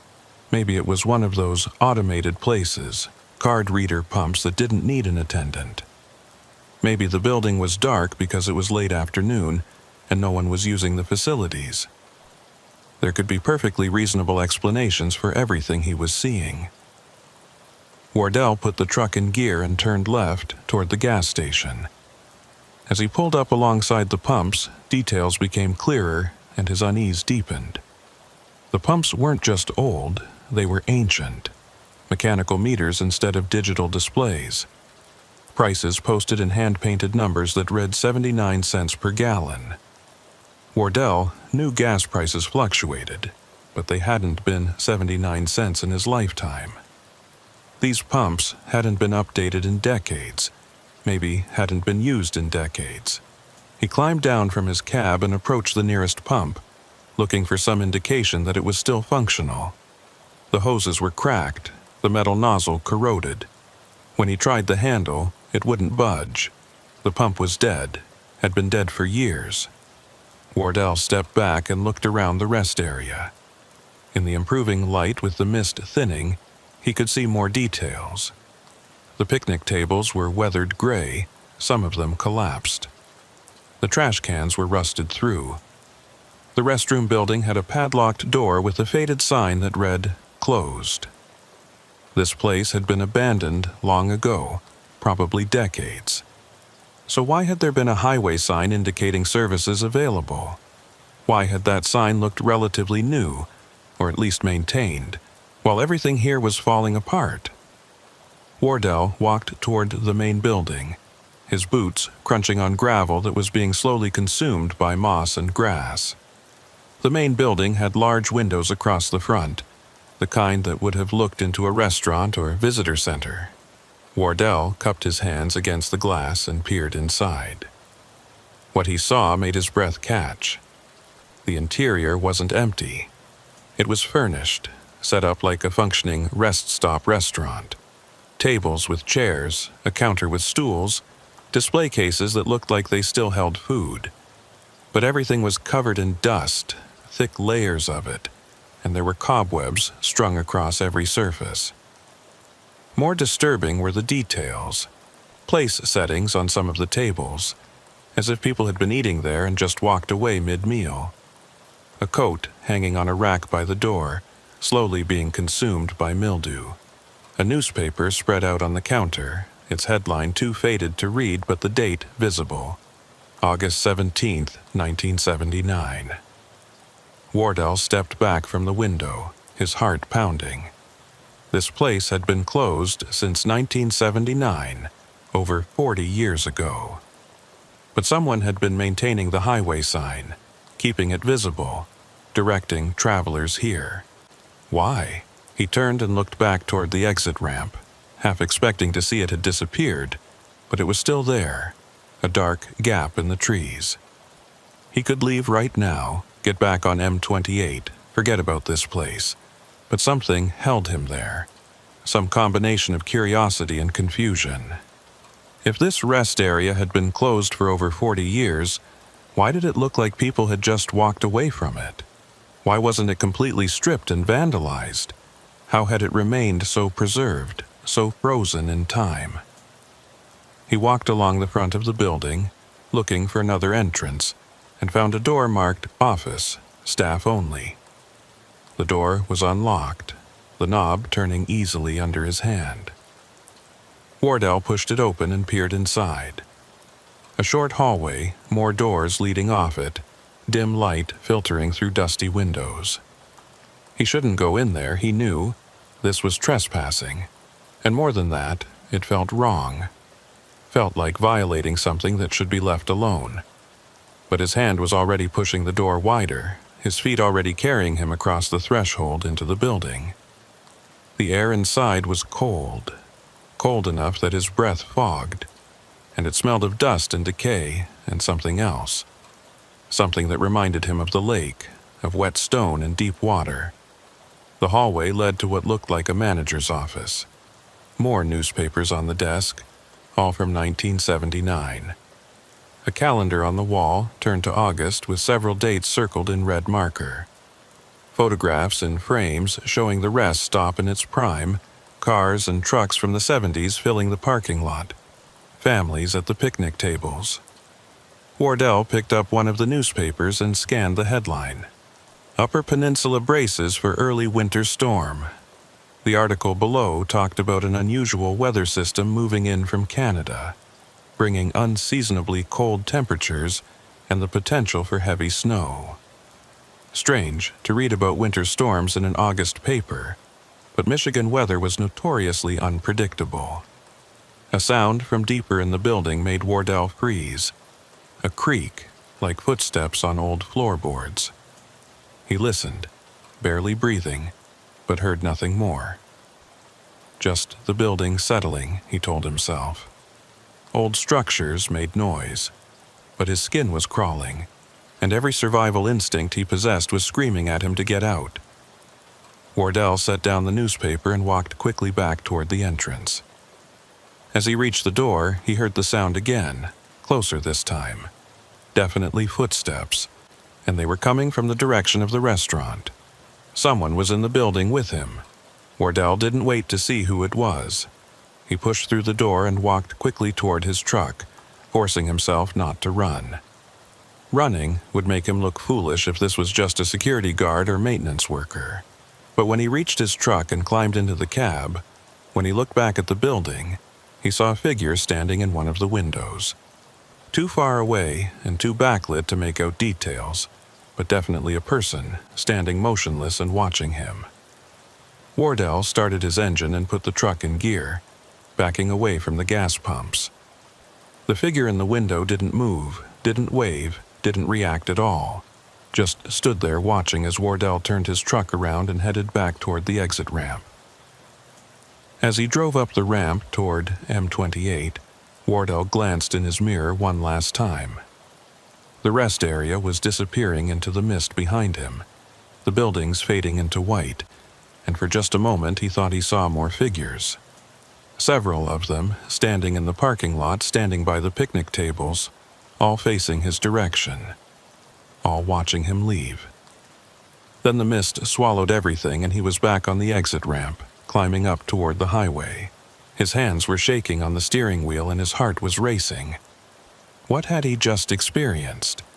An abandoned rest stop that looked like it had been closed for 40 years, yet somehow preserved as if it had just been locked up yesterday. And those figures, were they real? Security guards? Squatters using the abandoned building? Or something else? The exit ramp delivered him back onto M28, and Wardell turned westbound again, back toward Marquette. The mist had thinned considerably while he'd been at the rest area, and he could now see several hundred yards ahead. The visibility was still poor, but manageable, and he pushed his speed up to 50 miles per hour, wanting to put distance between himself and that exit. He drove for 20 minutes without seeing any other vehicles, the highway completely empty, and when he finally saw the lights of Marquette ahead, he felt relief wash through him. Civilization, people, normalcy. He could fuel up, grab some food, maybe ask some locals about that rest area, and find out what its story was. But even as he saw the first buildings of Marquette appearing through the thinning mist, Wardell couldn't shake the image of those figures standing in the parking lot. Couldn't forget how the rest area had looked frozen in time, preserved like something in a museum. And he couldn't stop wondering about that newspaper headline, about an early winter storm in August 1979, about what might have happened at that rest stop that caused it to be abandoned so suddenly that people left their meals half-eaten and their coats on the rack. Something had happened there. Something that made them leave in a hurry. And Wardell had a growing suspicion that whatever it was, it had never really ended. The truck stop on the western edge of Marquette was exactly what Wardell needed. Bright, fluorescent lights, the smell of diesel and coffee, other trucks parked in neat rows with their engines idling. Normal things, real things. He pulled into an empty spot and sat there for a moment with his own engine running, just letting the familiar sounds and sights wash over him. Through the windows of the main building he could see people moving around, truck drivers getting coffee, a clerk behind the register. Everything was solid and present and undeniably real, and Wardell felt the tension in his shoulders begin to ease. He climbed down from his cab and headed inside, the bells on the door jingling as he pushed through. The warmth hit him immediately, along with the combined scent of hot dogs on rollers, burnt coffee, and that indefinable truck stop smell that was the same everywhere from Maine to California. A woman behind the counter looked up as he approached, her name tag reading Eunice. She was maybe 50, with gray hair pulled back in a ponytail and the kind of face that suggested she'd been working this counter for decades. "Evening," she said with a practiced smile. "Cold one out there tonight. What can I get you?" Wardell ordered coffee and asked about fueling up. Eunice directed him to the pumps outside and rang up his coffee, making small talk about the weather, and the mist that had been rolling off the lake all day. "Worst I've seen it in years," she said. "Had a couple of trucks come through earlier saying they could barely see the road. State Patrol's been advising people to wait it out if they can." Wardell nodded, wrapping his hands around the hot coffee cup. "Speaking of the road," he said, trying to keep his tone casual, "is there a rest area east of here? Maybe 15, 20 miles? I thought I saw an exit sign, but I don't remember there being anything out that way." Eunice's expression changed, the professional smile fading into something more guarded. "East on M28? No, there's nothing between here and Munising except trees. Why, did you see something?" Wardell described the exit, the sign indicating services, the rest area he'd found. As he talked, Eunice's face grew more still, more closed off, and when he finished, she was quiet for a long moment. Finally, she said, "You went to the old Lakeview rest stop." It wasn't a question. "Yeah, that place has been closed since I was a kid. State shut it down in '79 after what happened there." Wardell leaned forward. "What happened?" Eunice glanced around the truck stop, checking to see who might be listening, then lowered her voice. "There was a storm. Early winter storm. Came through in late August, which was weird enough by itself. Temperatures dropped 40 degrees in a few hours. Wind coming off Superior like the lake was breathing ice. That lake effect mist you drove through today? That was nothing compared to what hit that night. The mist was so thick people said it was like driving through milk, and it was freezing as it touched everything. Turned the roads into skating rinks in minutes." She paused, staring down at her hands. "There were maybe 30, 40 people at the rest stop when the storm hit. Travelers who'd pulled off to wait it out. Truckers like yourself, a few families." She took a breath before continuing. "They say the temperature inside the building dropped so fast the pipes froze and burst. Power went out. People were trapped there in the dark with no heat, and outside the mist was so thick you couldn't see your hand in front of your face. Some folks tried to leave, tried to drive out or walk to the highway for help. None of them made it. They found their cars later, some of them just a few yards from the building, frozen solid with people still inside." Eunice's voice had dropped to barely above a whisper.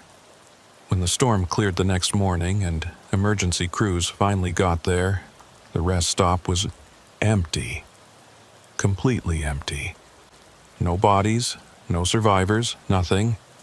Just meals left half-eaten on the tables, coats on the racks, cars in the parking lot with the keys still in them. Everybody who'd been there just vanished. Wardell felt cold despite the warmth of the truck stop. Vanished? How many people? Eunice shrugged. Official count was never released, but local talk put it at around 40 people. The state launched an investigation, brought in search and rescue, even dragged parts of the lake thinking maybe people had wandered out onto the ice and fallen through. Never found a single body. After a few months, they gave up looking and just closed the place down, locked it up, stopped maintaining it, took it off the official highway maps. But they left the sign up, some people say, as a warning.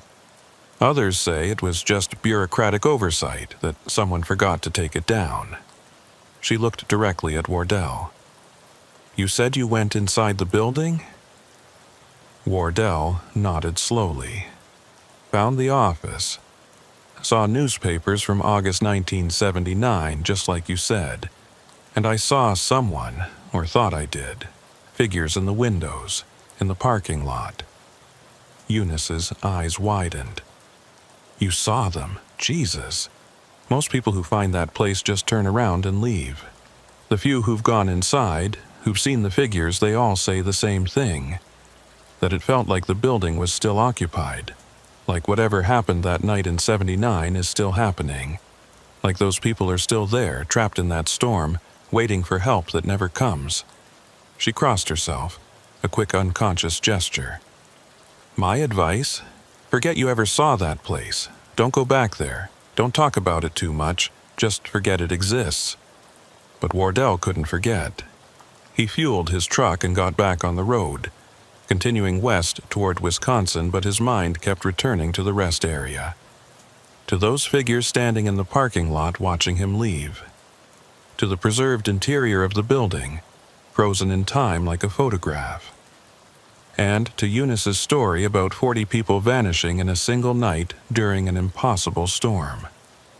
As he drove through the darkness, the mist mostly cleared now, Wardell found himself looking for information on his phone during a fuel stop near Lands. He searched for Lakeview Rest Area 1979 disappearance and found almost nothing.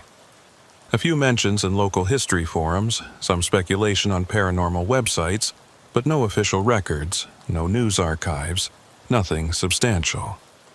It was as if the event had been deliberately erased from history, scrubbed from the records and left to fade into local legend. But the rest area was real.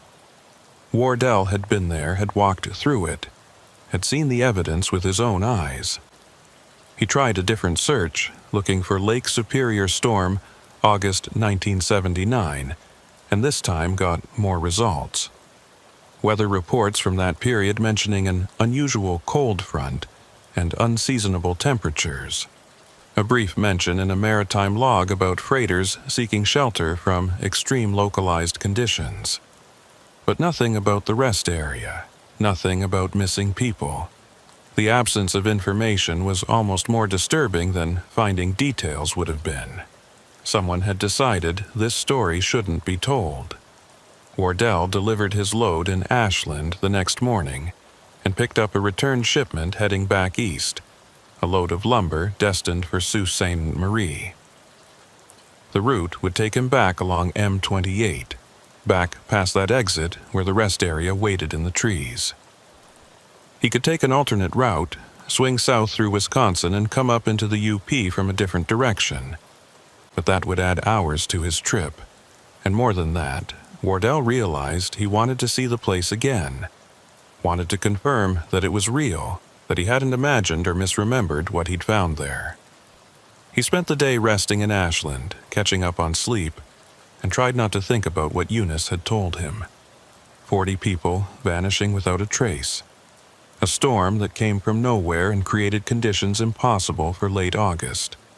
A building frozen in time for over 40 years. He left Ashland just after sunset, timing his trip so he'd reach the area around the rest stop in full darkness. He told himself it was just coincidence, just the way the schedule worked out, but he knew that wasn't true. He wanted to see the place at night, wanted to see if it looked different, if those figures would be there again. The highway was nearly empty, just the occasional car or truck passing in the opposite direction, their headlights creating brief moments of glare before disappearing into the darkness. The mist was back, not as thick as the previous day but still present, rolling across the road in waves that forced Wardell to slow down and navigate carefully. Mile markers counted down as he approached the location where he remembered the exit being. 15 miles east of Marquette. 14 miles, 13. Wardell found himself gripping the steering wheel tighter, his eyes scanning the right side of the highway for that green sign. And there it was, emerging from the mist exactly where it had been before. The same weathered sign, the same symbols for gas and food and lodging. Wardell slowed down, put on his turn signal even though there was no one behind him, and took the exit. The ramp descended into the trees, the pavement cracked and overgrown, and Wardell felt like he was driving into the past, into a pocket of time that existed separate from the present. The rest area appeared ahead, and Wardell's breath caught. The place was lit, not brightly, but there were lights on in the main building, warm yellow lights spilling from the windows. The gas station canopy had lights too, and the parking lot lights were working, casting pools of illumination across the cracked pavement. And there were vehicles, maybe a dozen of them, cars and trucks from what looked like the 1970s, parked in neat rows, as if their owners were inside having a meal or using the restrooms. Wardell brought his truck to a stop at the entrance to the parking lot, his heart pounding. This wasn't possible. Yesterday the place had been dark and abandoned. Now it looked operational, looked like a functioning rest stop from 45 years ago. He sat there for a long moment, engine idling, trying to decide what to do. Every rational part of his brain screamed that he should turn around and leave, get back on M28 and forget he'd ever seen this place. But curiosity and something else, something that felt almost like obligation, pulled him forward. He put the truck in gear and crept into the parking lot, finding a space away from the other vehicles. Up close, he could see that the cars and trucks were all from the 70s, just as he'd thought. A Chevrolet Impala, a Ford station wagon, a couple of big rigs that looked like they belonged in a trucking museum. All of them in remarkably good condition, no rust, no damage, as if they'd been preserved perfectly for decades. Wardell climbed down from his cab and approached the main building. Through the windows he could see people inside. They were sitting at tables, standing at the counter, moving around in ways that suggested normalcy and life. But something was wrong with the way they moved. Something Wardell couldn't quite define. Their movements were slightly off, slightly too slow or too smooth, like watching footage played back at the wrong speed. He reached the entrance and pulled open the door, and warmth and sound washed over him. Conversation, the clink of dishes, the hiss of a coffee maker, the smell of hamburgers cooking and cigarette smoke. Inside, the rest stop looked exactly as it must have in 1979.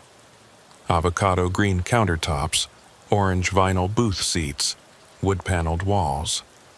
The people were dressed in styles from that era, bell-bottom jeans and wide-collared shirts, long hair and sideburns.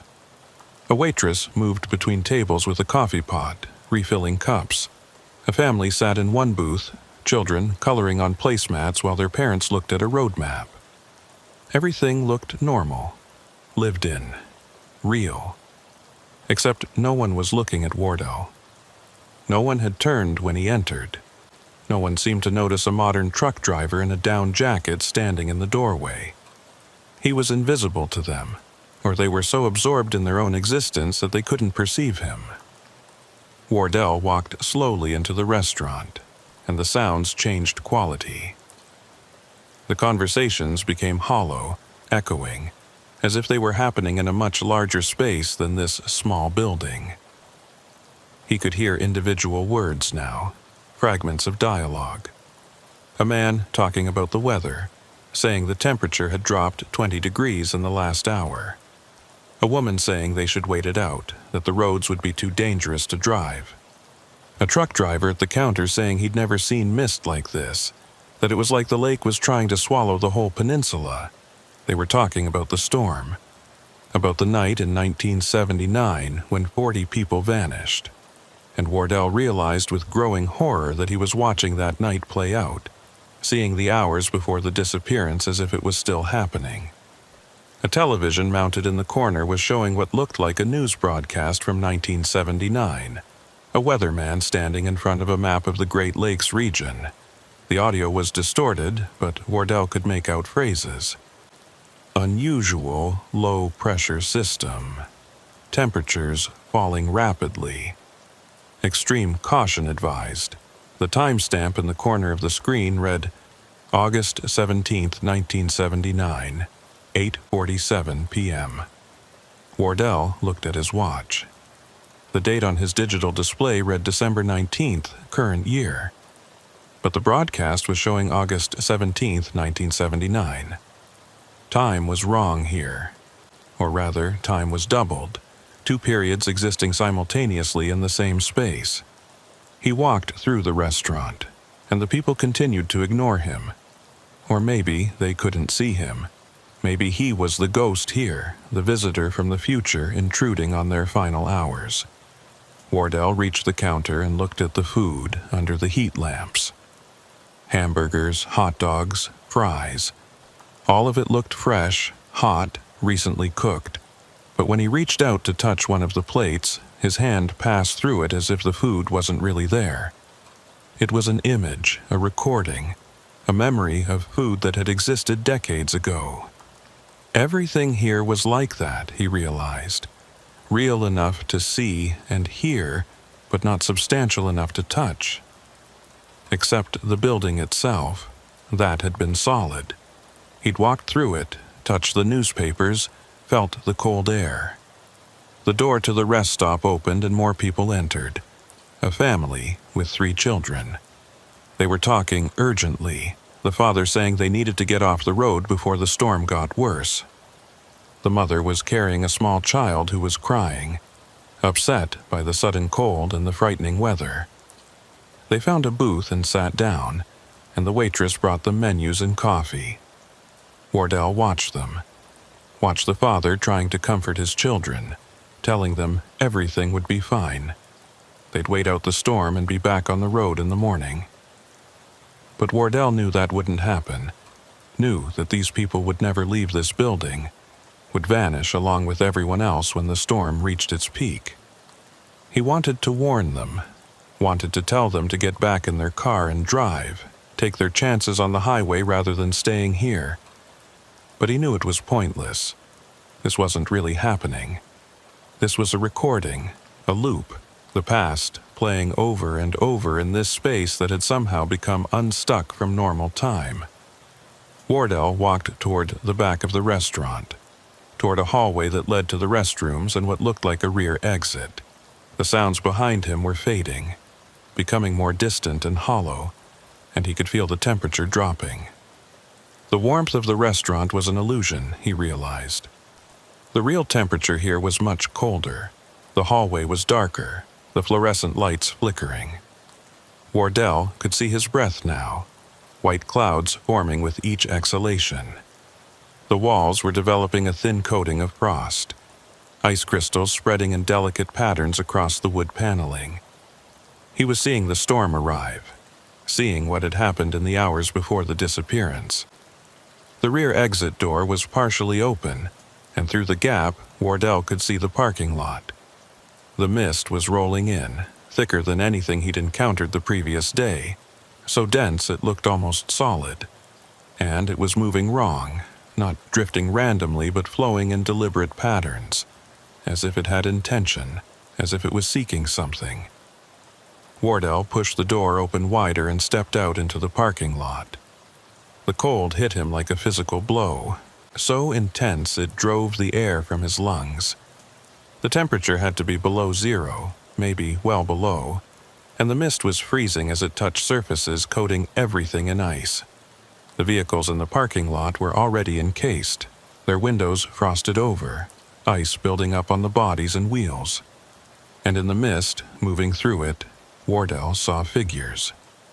Not the people from inside the restaurant, but something else. Shapes that were almost human but not quite.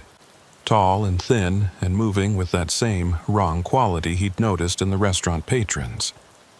They were walking between the vehicles, peering into windows, and wherever they moved, the ice grew thicker. One of the figures turned toward Wardell, and he got a glimpse of what might have been a face. Pale, featureless, like a mask of ice. No expression, no eyes or mouth. Just a blank surface that somehow suggested awareness. The figure began moving toward him, and Wardell backed up, fumbling for the door handle. More figures were appearing in the mist, emerging from the direction of the lake, drawn by something Wardell couldn't understand. They surrounded the rest stop, and as he watched in horror, they began to reach toward the building, toward the people inside who were still eating and talking, and completely unaware of what was coming for them. Wardell yanked the door open and stumbled back inside, slamming it shut behind him. The restaurant was still there, still lit and warm and full of people, but even as he watched, the lights began to flicker. The temperature was dropping rapidly, and the people were starting to notice. The conversations changed tone, became worried, frightened. Someone said the power was going out. Someone else said the doors were frozen shut. They couldn't get them open. Panic was beginning to spread, and Wardell knew he was about to witness the final moments before the disappearance. He didn't want to see it. Didn't want to watch these people, these ghosts, experience whatever horror had claimed them in 1979. Wardell ran toward the front entrance, pushing past people who couldn't see him, couldn't feel him. He hit the front door and it swung open easily, and he burst out into the parking lot. The mist was everywhere now, the ice figures moving through it in greater numbers, converging on the building. Behind him, he could hear screaming starting, could hear the terrified voices of people trapped in a nightmare they didn't understand. Wardell ran to his truck and climbed into the cab, his hands shaking so badly he could barely get the key in the ignition. The engine started and he threw the truck into gear, pulling out of the parking lot without checking his mirrors, without caring if he hit anything. He just needed to get away from the rest stop, away from those figures in the mist, away from the screams that were still echoing from inside the building. The exit ramp appeared ahead, and he took it fast, the truck's wheels slipping on ice that had formed while he'd been inside. He fought the wheel, corrected the slide, and powered up onto M28. Behind him, the rest stop was disappearing into the mist again, the lights fading, and Wardell could have sworn he heard a sound like wind or waves or voices all mixed together, rising to a crescendo before cutting off abruptly. He drove west toward Marquette, pushing his speed higher than he should have, desperate to put distance between himself and that place. The mist on the highway was thinner than it had been in the parking lot, and visibility improved as he got further from the exit. His CB radio crackled to life suddenly, making him jump. A voice came through, female and distorted. Eastbound traffic approaching Lakeview Rest Area. Be advised of extreme weather conditions. Storm moving in from the lake. Seek shelter immediately. Repeat, seek shelter immediately. The voice sounded automated, like a recording, and it was speaking in the present tense about conditions from 1979. Wardell grabbed the microphone with a shaking hand. This is westbound Pritchard on M28. That storm you're warning about happened 40 years ago. There's no shelter at Lakeview. The place is... It's not real, it's a trap. Silence. Then, the same recorded message began again. Eastbound traffic approaching Lakeview Rest Area. Wardell hung up the mic and switched off the CB radio. He didn't want to hear that voice anymore. Didn't want to know if it was really a recording or something else. Some echo of the past trying to lure more travelers to the abandoned rest stop. The lights of Marquette appeared ahead, and Wardell pulled into the same truck stop where he'd talked to Eunice. It was after midnight now, a different clerk behind the counter, but Wardell bought coffee anyway and sat in one of the booths, his hands wrapped around the cup, trying to stop shaking. He'd seen it. He'd seen what happened to those people, or at least the beginning of it. Those ice figures emerging from the mist, surrounding the building, trapping everyone inside. But what were they? What had caused them to appear? And where had the people gone when they disappeared? Wardell pulled out his phone and tried searching for more information, but the results were the same as before. Nothing solid, nothing official. He tried a different approach, searching for Lake Superior ice phenomena and freezing mist entities. Most of the results were scientific articles about ice formation and weather patterns, but buried in the search results was a link to an old maritime forum. Wardell opened it and found a thread from 2003 where sailors were discussing strange experiences on Lake Superior. One post caught his attention. A sailor describing a night in the late 1970s when his freighter had encountered impossibly thick mist that seemed to have shapes moving through it, shapes that looked almost human but wrong somehow. The sailor went on to describe how the mist had frozen everything it touched, how the temperature had dropped so fast that several crew members had gotten frostbite just from being on deck for a few minutes. And then he mentioned something that made Wardell's blood run cold.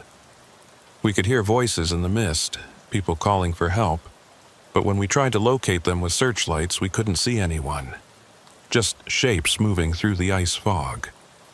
The captain ordered everyone below decks, and we ran at full speed until we were clear of the area. When we checked the charts later, we realized we'd been just offshore from an old rest stop on M28. Found out later that place had closed down around that same time, some kind of incident they never publicized. So it wasn't just the rest stop. The phenomenon, whatever it was, had been noticed by others. By sailors on Superior, by people who'd encountered the strange mist and the figures within it. Wardell kept reading, finding more posts, more stories.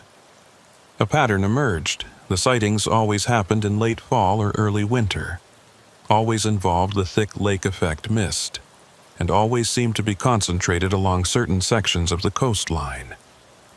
The area around the old Lakeview rest stop was mentioned multiple times. It was as if that location had become a focal point for whatever was happening, a place where the boundary between normal and abnormal had worn thin. Wardell finished his coffee and walked back to his truck. He still had hours of driving ahead of him before he reached Sault Ste. Marie, and all of it would be along M28, along the coast where the mist could roll in at any time. He climbed into his cab and sat there, staring at the dashboard, trying to decide what to do. He could call his dispatcher, claim mechanical problems, wait for daylight before continuing. But daylight wouldn't necessarily help. The mist could appear any time, day or night.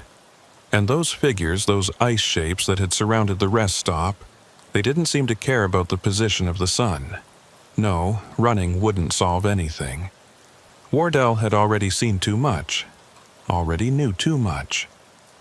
The only way forward was to complete his route, deliver his load, and then decide whether to ever drive this stretch of highway again.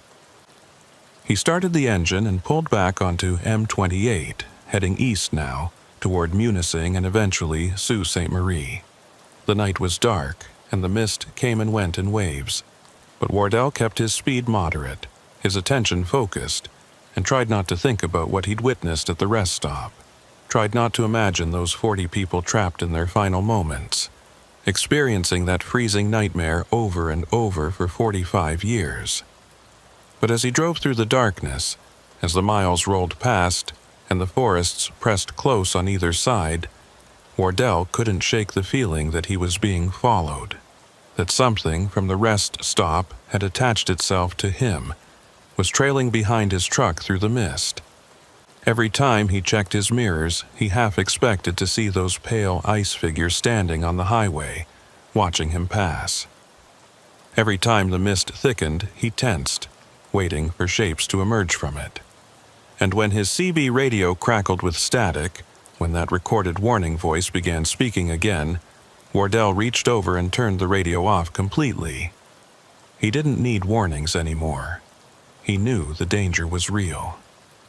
Wardell made it to Munising around 3 a.m., pulling into a small diesel stop on the eastern edge of town. The mist had thinned to almost nothing here, the air clear and cold, stars visible overhead for the first time in 2 days. He fueled the truck and went inside for more coffee, his third or fourth cup of the night, losing count now. The exhaustion was starting to catch up with him, the adrenaline from the rest stop experience fading and leaving him hollow and shaky. He knew he should stop, get a few hours of sleep before attempting the final stretch to Sault Ste. Marie, but he didn't want to close his eyes, didn't want to risk dreaming about what he'd seen. The clerk at the Munising fuel stop was a young guy, maybe 25, with the bored expression of someone working the graveyard shift. He rang up Wardell's coffee without much interest, but when Wardell asked about road conditions east toward the Sioux, the clerk's demeanor changed. "You're heading east? Tonight?" Wardell nodded. "Got a delivery schedule to keep." The clerk shook his head slowly. Might want to reconsider that. Mist has been coming and going all week along the coast road. Had a couple of cars go off into the ditches, one semi-jackknifed near Grand Marais. State Patrol's been advising people to stick to the inland routes if possible. Wardell considered this. The inland route would add time and distance, taking him south through Manistique before swinging back north to the Sioux, but it would avoid the coastal sections of M28, would keep him away from the shoreline where the mist rolled in. "How's the weather forecast looking?" he asked. The clerk pulled up something on his phone, scrolling through weather reports. "Says clear for the next 12 hours, but you know how it is up here. Lake Superior makes her own weather. Forecast doesn't mean much when the big lake decides to breathe." That phrase again. The lake breathing. Wardell paid for his coffee and walked back to his truck, weighing his options. He was about to climb into the cab when he noticed something on his windshield. Not ice, not frost, but something else. A pattern, delicate and intricate, drawn in what looked like condensation. Except the pattern was too precise, too deliberate to be random. It showed a road, a curving line that could have been M28, and at one point along the road there was a symbol that looked almost like a warning sign. Wardell reached out to touch it, and the pattern disappeared, evaporating instantly as his finger made contact. He stood there for a moment, staring at the clean windshield, wondering if he'd really seen it or if exhaustion was making him hallucinate. A voice behind him made him turn. "You saw it too, didn't you?" An older man was standing near one of the fuel pumps, filling up a battered pickup truck. He was maybe 70, with a weathered face and the kind of eyes that had seen too much. Wardell didn't pretend to misunderstand. "The rest stop? Yeah, I saw it." The old man nodded slowly. "Figured you had. You got that look. Same look I had back in '85 when I stumbled across that place. Thought I was losing my mind at first, seeing a building that shouldn't exist, full of people who'd been dead for years." He finished fueling and walked over to Wardell. "Name's Nolan Voss. Used to drive tow truck for the county, pulled a lot of cars out of ditches along M28. Saw things that didn't make sense, especially in winter when the mist comes." Wardell introduced himself, and Nolan seemed to relax slightly, as if finding someone else who understood was a relief. "That rest stop, it's not the only strange thing along this stretch of coast," Nolan said. "The whole area, from about Marquette east to Grand Marais, it's got a reputation. Locals know to be careful, especially when the mist rolls in. Something about the way the lake interacts with the land here, the temperature differences, the geology. I don't know the science of it. But things happen here that don't happen other places. Time gets funny. People see things, experience things that can't be explained." He paused. "You planning to keep driving east tonight?" Wardell nodded. "Got a delivery to make." Nolan's expression turned serious. "Then you need to know something. If you see that exit again, if you see the sign for the rest stop, don't take it. No matter how bad the weather gets, no matter how tempting it is to pull off and wait things out, don't go back there. Because every time someone goes, it gets harder to leave. The place wants people, wants to add to the number that disappeared that night. And eventually, if you go back enough times, you won't be able to leave at all. You'll become part of it, part of the loop, stuck in 1979 forever." The way Nolan said it, with absolute conviction, made Wardell's skin crawl. "How do you know this?" Nolan looked away toward the dark expanse of forest beyond the fuel stop. "Because I went back. After my first visit, I couldn't stop thinking about it, couldn't let it go. So I went back multiple times, trying to understand, trying to document it. And each time it got harder to leave. The last time, I almost didn't make it out. I felt something pulling at me, trying to keep me there. And I barely got to my truck before..." He trailed off, then looked back at Wardell. Before I became one of them. One of the figures in the parking lot watching new visitors arrive, unable to warn them, unable to do anything but watch. Wardell felt cold despite his heavy jacket. But you did get out. Nolan nodded, barely, and I swore I'd never go near that exit again. Haven't driven M28 at night in almost 40 years because of it. Stick to daylight, stick to clear weather, and I've been fine. But you're heading into the worst section right now. Middle of the night, mist likely to come back. You need to be prepared. If you see the exit, if you see the sign, just keep driving. Don't even slow down to look. And if your CB radio starts broadcasting that warning message, turn it off. Don't listen to it. That voice, it's designed to pull you in, to make you think you're helping by going there. They talked for another 20 minutes. Nolan sharing details about his experiences, about other drivers who'd encountered the rest stop over the years. Some had gotten out safely. Others had disappeared, their trucks found abandoned along M28 with no sign of the drivers. The official explanations were always the same. Driver error, wandered off into the woods in confusion, fell through ice. Any number of rational possibilities. But Nolan and the other locals knew the truth. The rest stop was still claiming victims, still adding to the count from that night in 1979. Why does it happen? Wardell asked. What causes it? Nolan shrugged.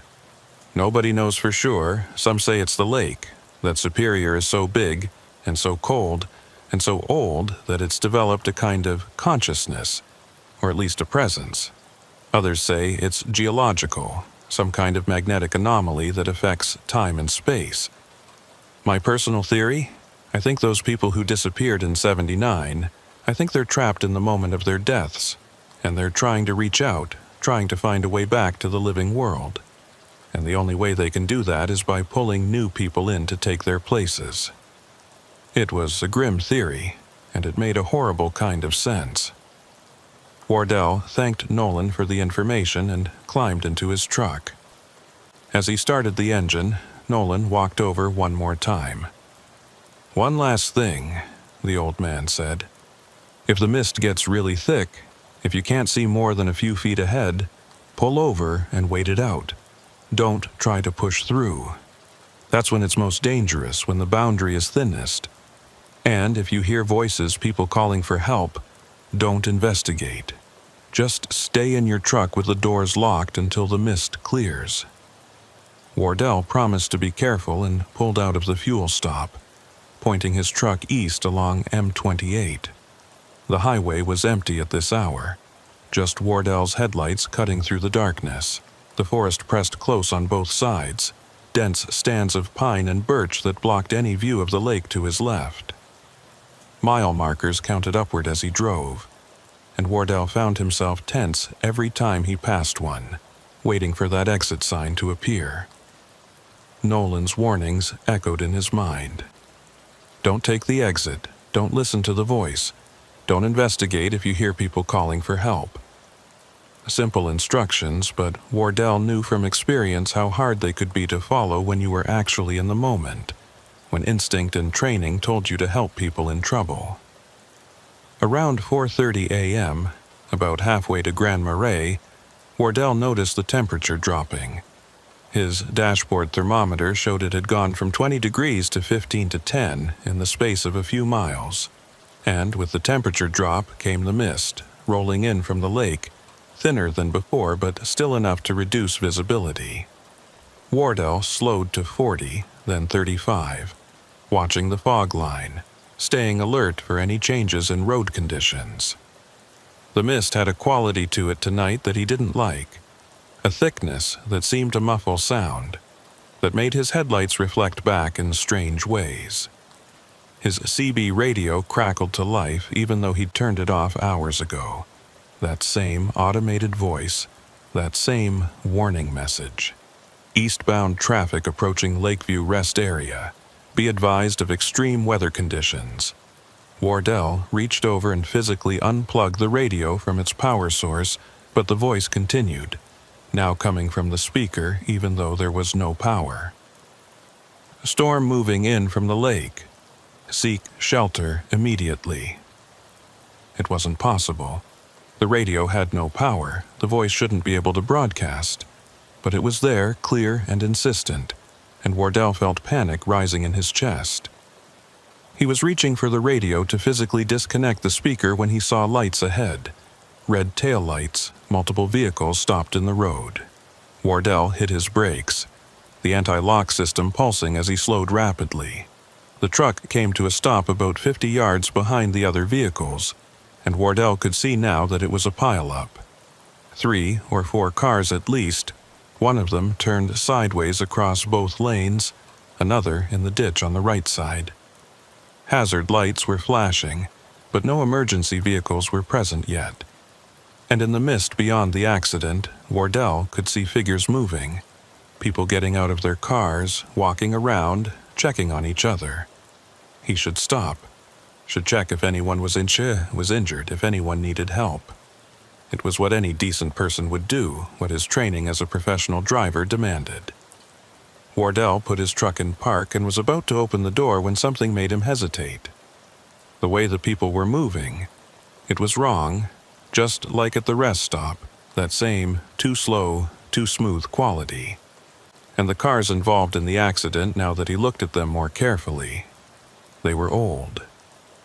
Not classic cars maintained in good condition, but old cars with styling from the 1970s and 1980s.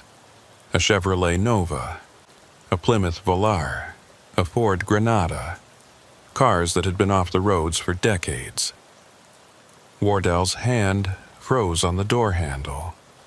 This wasn't a real accident. This was another echo, another loop playing out from the past.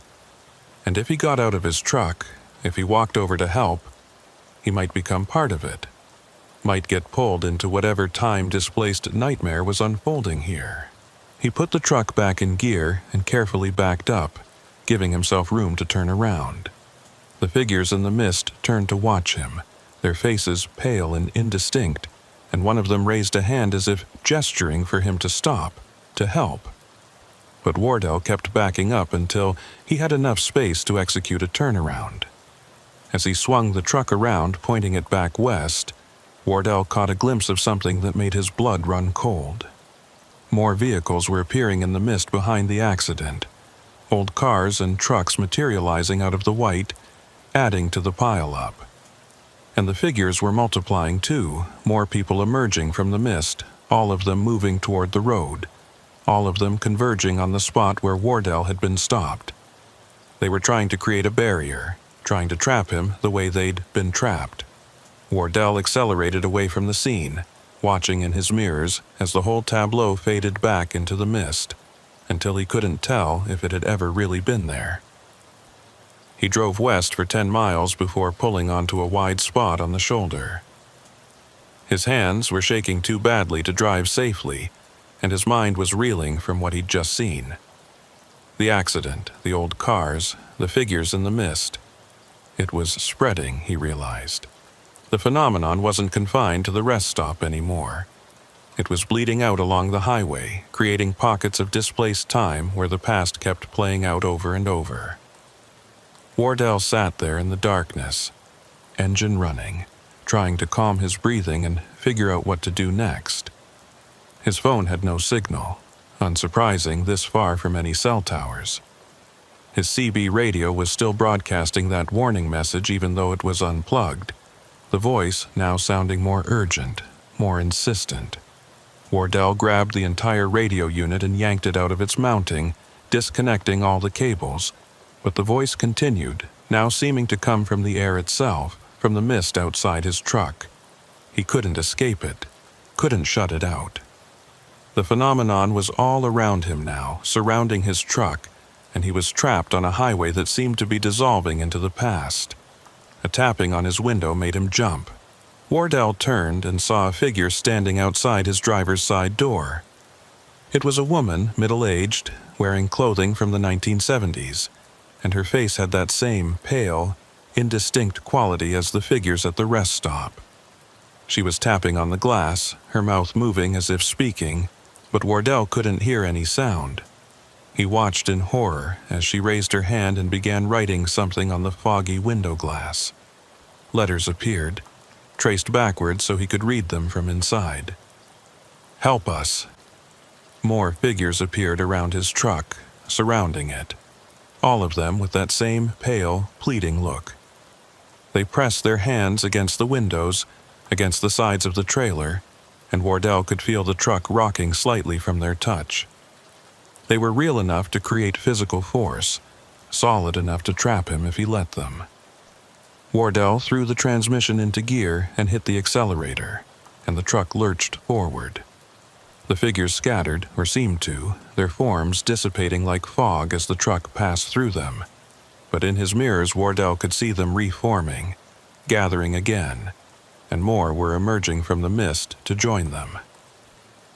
He drove faster than he should have given the visibility, pushing 50 and then 60, desperate to outrun whatever was pursuing him.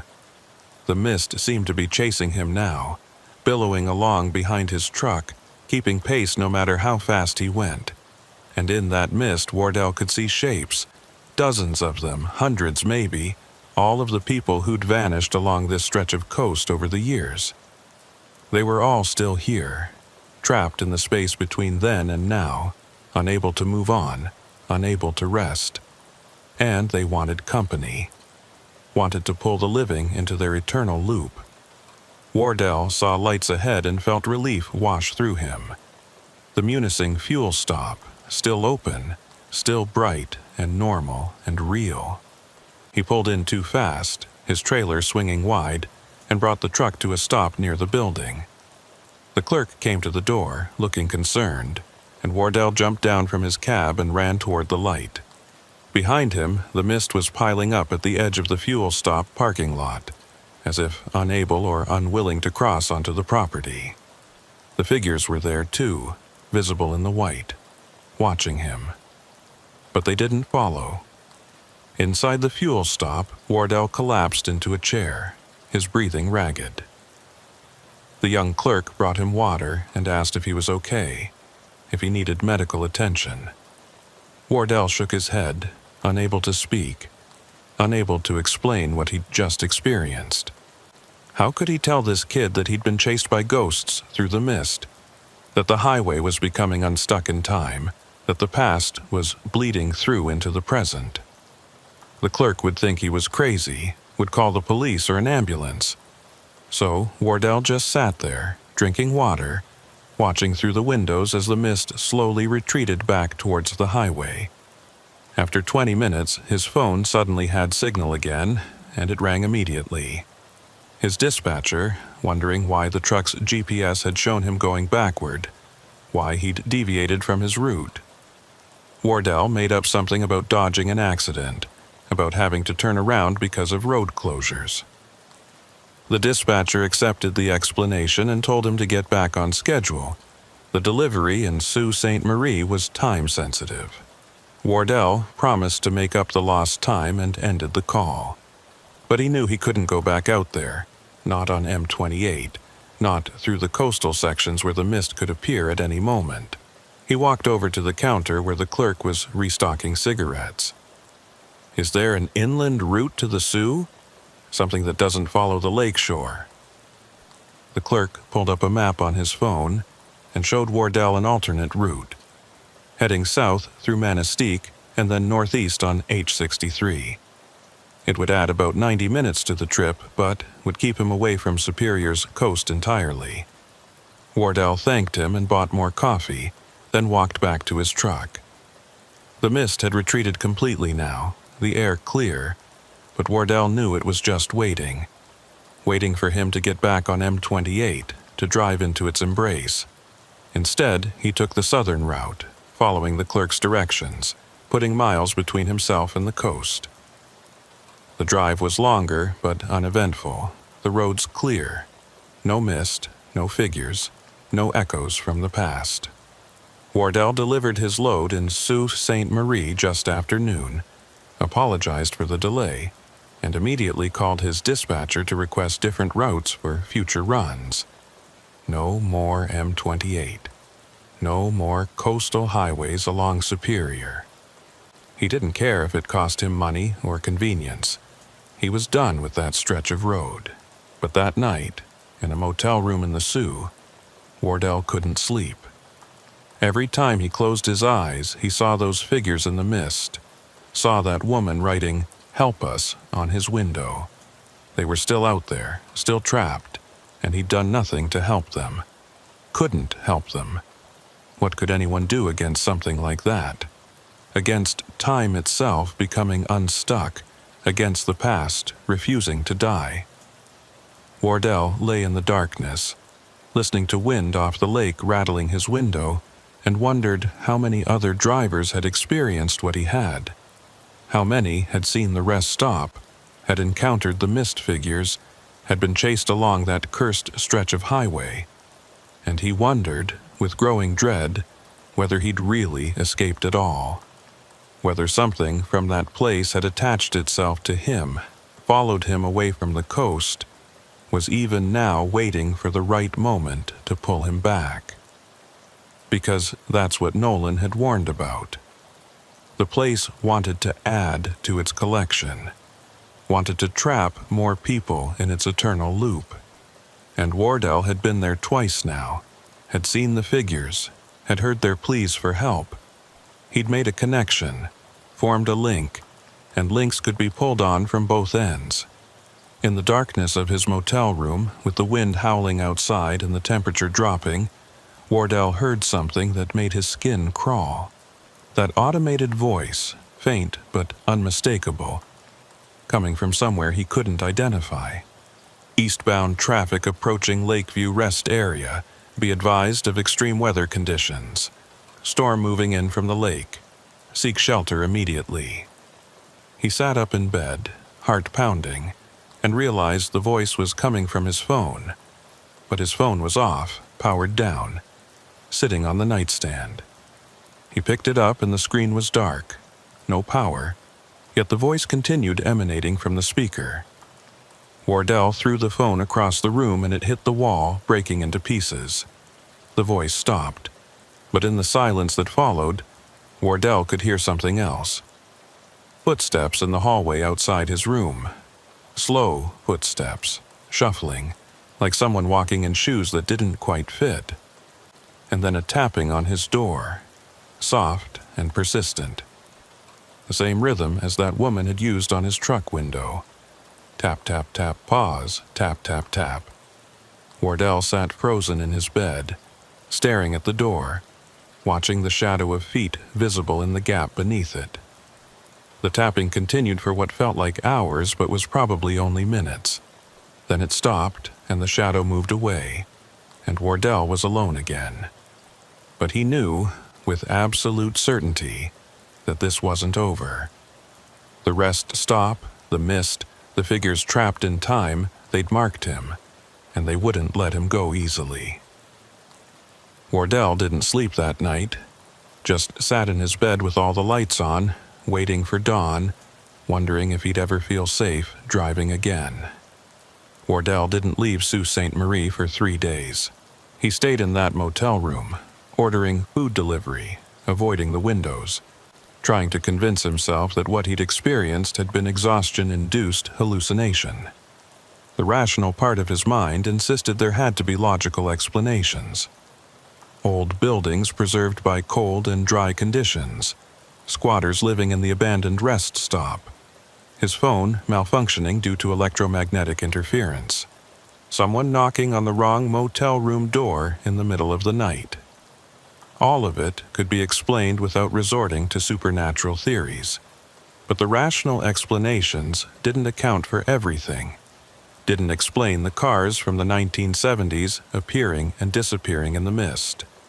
Didn't explain the figures that had surrounded his truck, solid enough to rock it with their touch, but insubstantial enough to dissipate when he drove through them. Didn't explain how his CB radio continued broadcasting after being physically disconnected from all power sources. and they certainly didn't explain the pattern that kept appearing on surfaces around him. The same symbol he'd seen on his windshield, showing up now on the bathroom mirror, on the motel room window, on the screen of his replacement phone. A road with a warning marker, always the same, always appearing when he wasn't looking.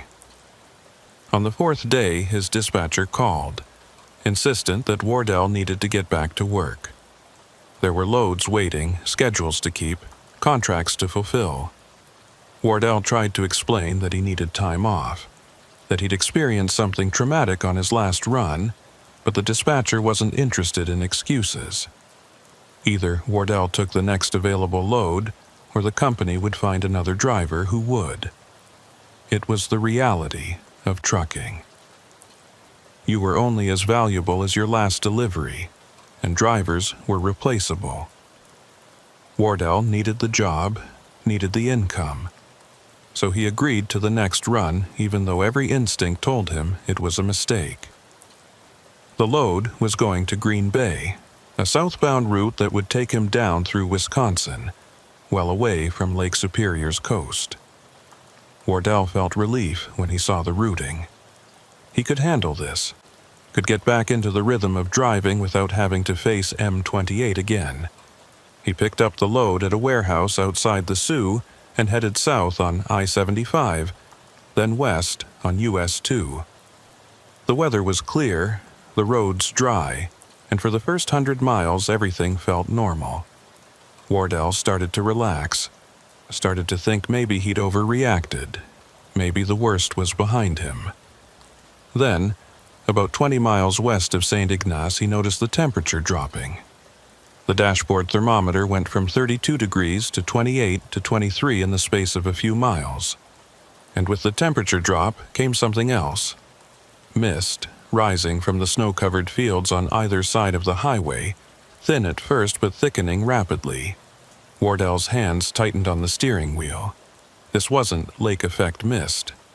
He was too far inland, too far from Superior's shore. But the mist was behaving the same way, rolling in deliberate patterns, obscuring the road in waves. His CB radio, a new unit he'd installed to replace the one he'd destroyed, crackled to life. That voice, that automated warning, now coming through on a frequency he'd never used. Eastbound traffic approaching Lakeview Rest Area. Wardell's stomach dropped. He wasn't eastbound. He was heading west, and he was nowhere near M28. But the warning continued, and as it did, the mist thickened until he could barely see 20 feet ahead. Wardell slowed to a crawl, his four-way flashers on, and tried to keep the truck on the road by following the fog line. Something appeared in the road ahead. Wardell hit his brakes and the truck shuddered to a stop, the anti-lock system pulsing. There, directly in his lane, was a vehicle. Not a modern car, but something from decades ago, a station wagon with wood paneling on the sides, its hazard lights flashing weakly. Wardell sat there, engine idling, trying to decide what to do. Every lesson from his encounter on M28 told him to turn around, to get away from this situation. But he was on a straight section of highway with no room to turn around, and the mist was so thick he couldn't see what was behind him anymore. A figure emerged from the station wagon. A woman, dressed in clothing from the 1970s, waving for help. Wardell watched through his windshield as she approached his truck, and even from a distance he could see that something was wrong with her movements, that same too smooth quality he'd seen before. She reached his driver's side window and tapped on it, her face pale and indistinct in the mist. Wardell didn't roll down the window, didn't acknowledge her. He just sat there, staring straight ahead, remembering Nolan's warning. Don't investigate. Don't help. Don't engage. The woman's tapping became more insistent, and then she began speaking. Wardell couldn't hear her through the closed window, but he could see her mouth moving, could see the desperation in her gestures. She was pointing back toward the station wagon, pointing at something Wardell couldn't see. Maybe other passengers. Maybe children. The scenario was designed to pull at his conscience to make him want to help, but Wardell kept his hands on the wheel and his eyes forward. This wasn't real. This was the phenomenon spreading, following him away from the coast, trying to trap him the way it had trapped so many others. More figures appeared in the mist around his truck. Men, women, children, all dressed in styles from past decades. They surrounded the cab, pressing their hands against the windows, their mouths moving in silent pleas. Wardell could see their breath fogging the glass, could feel the truck rocking slightly from their touch. They were becoming more solid, more real, and he knew if he didn't do something soon, they would find a way inside. He put the truck in reverse and began backing up slowly. The warning beeps loud in the enclosed cab. The figures scattered but didn't disappear, reforming behind and beside his truck as he moved. Then Wardell saw something that made his decision for him. In the mist ahead, beyond the station wagon, more vehicles were appearing. Dozens of them, maybe hundreds, old cars and trucks materializing out of the white. And between them, walking toward his position, were more figures. An army of them, all converging on his location. They were hurting him, Wardell realized, trying to force him off the road, trying to trap him in the mist where time didn't work properly and the past could swallow the present. He couldn't back up far enough to escape them all, and going forward would drive him directly into their midst. Wardell made a split-second decision. He cranked the wheel hard to the right and hit the accelerator, driving off the highway into the snow-covered field beyond. The truck bounced and lurched over the uneven ground, the trailer fishtailing behind him, but he kept the power on and fought the wheel to maintain some semblance of control. Behind him, he could hear metal scraping as the trailer tandems caught on something, but he didn't stop. He just kept driving across the field, praying he wouldn't hit a drainage ditch or a fence post hidden in the snow. The mist seemed to follow him, billowing across the field, and in his mirrors, Wardell could see the figures pursuing. They were running now, their movements becoming faster and more frantic, and the sight of them sprinting through the snow was more terrifying than when they'd been moving slowly. They were losing their facade of humanity, becoming something else, something that moved in ways that no living person could. Wardell pushed the truck harder, the engine roaring, the wheels spinning in the soft snow. He had maybe 100 yards lead on the nearest figures, and it was shrinking. Ahead, he could see lights. A farmhouse, isolated in the middle of the field with a barn and several outbuildings. Wardell aimed for it, hoping the presence of living people might offer some protection from whatever was chasing him. He slid to a stop in the farmyard and jumped from his cab, running toward the house. He pounded on the door, looking back over his shoulder at the mist rolling across the field, at the dark shapes moving within it. The door opened, and an elderly man stood there, shotgun in hand, eyes wide at the sight of an 18-wheeler parked in his yard. "Please," Wardell gasped. "You have to let me in. There's something in the mist, something that's been following me." The farmer looked past Wardell at the approaching white wall, and his expression changed from anger to fear. "Get inside," he said, pulling Wardell through the door. "Quick!" He slammed the door and threw multiple locks, then moved to the windows and began closing heavy wooden shutters that Wardell hadn't noticed before. "You led them here," the farmer said, his voice tight. "You brought them off the highway." Wardell stammered an apology, but the old man shook his head. "Doesn't matter now. They're here. We just have to wait them out." The farmer lived alone, and he knew about the phenomenon. "Been happening for years," he said as they sat in his darkened living room, listening to the wind and the mist pressing against the house. "Started back in '79 with that business at the rest stop, but it's been spreading ever since. Used to be confined to M28, to the coastal sections, but every few years it pushes a little further inland, claims a little more territory. Now it can appear anywhere in the UP when conditions are right. Cold temperatures, heavy mist, and someone who's already been touched by it. He looked at Wardell. "You've been to the rest stop, haven't you? Seen the building?" Wardell nodded, twice. "And I've been trying to avoid it, trying to stay away from that area." The farmer made a sound that might have been a bitter laugh. "Doesn't work that way. Once you've seen it, once you've made contact, it can find you anywhere. The mist is like a bridge, connecting all the places where time got broken, and the things trapped in those places can use the bridge to reach out. They're looking for a way back, looking for someone to take their place so they can escape." He stood and peered through a crack in the shutters. "They're circling the house. Won't come inside, not yet. Too much life here, too much present tense reality. But if we were to go outside, they'd take us in a heartbeat." They sat in the darkness for hours, listening to sounds outside that didn't quite match wind or natural movement. Wardell could hear footsteps on the porch, hands sliding across the windows, voices whispering words he couldn't quite make out. His phone, turned off and buried in his jacket pocket, began broadcasting that warning message again. The farmer told him to throw it in the fireplace, and Wardell did, watching the device melt in the flames. But the voice continued, now seeming to come from the walls themselves, from the very structure of the house. "It wants you specifically," the farmer said. "Wants you more than me. I'm old. I've lived my life. But you're younger. You've got years ahead. That makes you valuable to them. A better trade." Wardell asked what he meant, and the farmer explained his theory. "The people who vanished in '79, they're not dead in any normal sense. They're trapped in the moment before death, in the space between living and dying.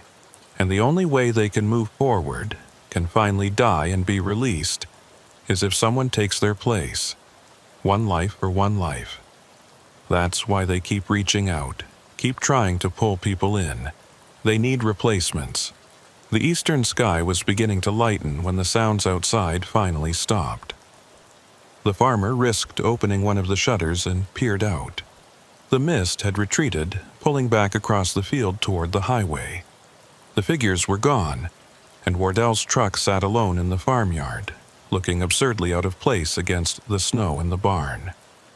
"You should go now," the farmer said, "while it's light. They're weaker in daylight, less able to manifest.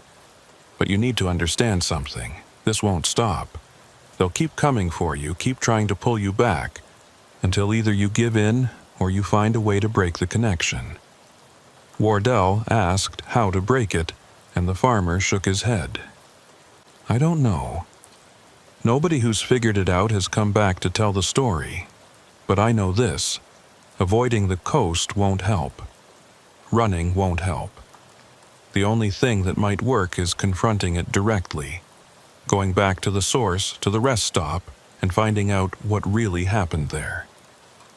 He paused, looking at Wardell with eyes that had seen too much. "Find out if there's a way to release those people, to let them finally die. Because as long as they're trapped, as long as they're desperate, they'll keep reaching out. And eventually, they'll succeed in taking you." Wardell drove his damaged truck to a repair shop in Escanaba, where a mechanic looked at the bent trailer tandems and scraped landing gear and shook his head. "Lucky you didn't break an axle," the mechanic said. While the repairs were being done, Wardell sat in the waiting room and searched his phone for more information about the rest stop. This time, he found something buried deep in a local history forum. A post from 2011 by someone claiming to have been a state highway maintenance worker in 1979. The worker described being sent to the rest stop days before it was officially closed, tasked with removing equipment and supplies. "The place felt wrong," the post read. "Cold in a way that had nothing to do with temperature. And there were sounds coming from the walk-in freezer in the restaurant kitchen. Scratching sounds, like someone was locked inside. But when we opened it, there was nobody there. Just frost so thick it looked like ice sculptures, and a smell like winter and deep water. The worker went on to describe finding items in the freezer that shouldn't have been there. Personal belongings, wallets, keys, pieces of clothing, all frozen solid and arranged in a deliberate pattern. It looked like someone had been trying to preserve something, the post continued, or trying to mark something. Wardell read the post 3 times, his mind racing. The freezer. Could that be where it started? Where the phenomenon was anchored? He searched for more information and found references to the site having been used for something else before the rest stop was built. An old ice house, where ice was harvested from Lake Superior in winter and stored for summer use. The pattern was becoming clearer. A location with a history of extreme cold and preservation. A building constructed on that site with a walk-in freezer. An unusual storm that brought unseasonable temperatures and thick mist. And 40 people who vanished without a trace, their belongings left behind. When his truck was repaired, Wardell made a decision. He wouldn't continue to Green Bay. He wouldn't run anymore. He would go back to the rest stop one final time and try to end this. His dispatcher called within the hour, demanding to know why he was going the wrong direction. Wardell didn't answer. He turned off his phone, unplugged his CB radio, and drove in silence back toward M28, back toward the coast, back toward the exit that had haunted him for weeks. The exit appeared in late afternoon. Wardell took it without hesitation, following the ramp down into the trees. The rest stop was there waiting, dark and abandoned. But this time Wardell wasn't there to explore or understand. He was there to end it.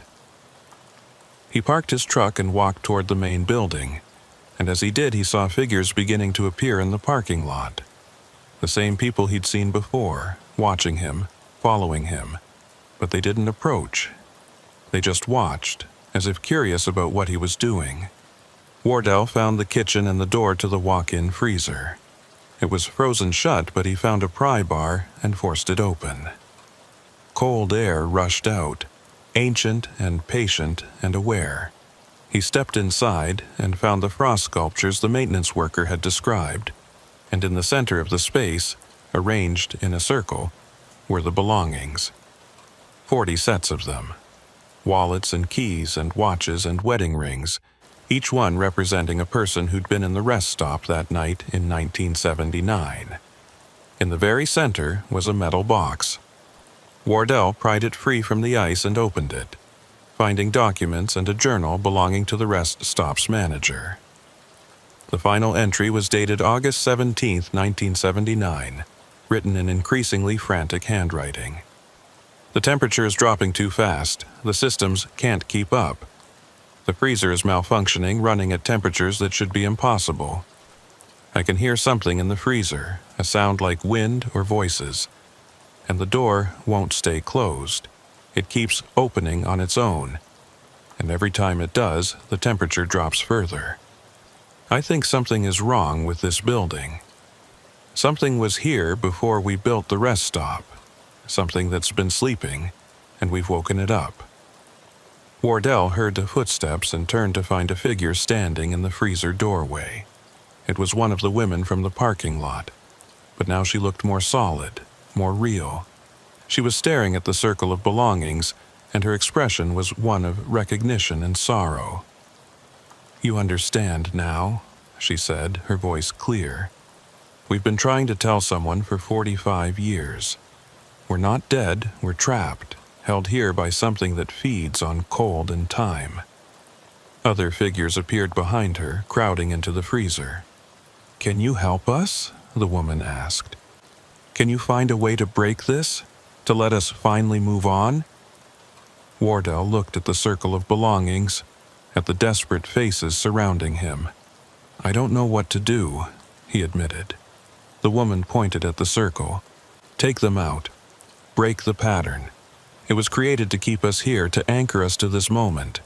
If you break it, maybe we can leave. Maybe we can finally die."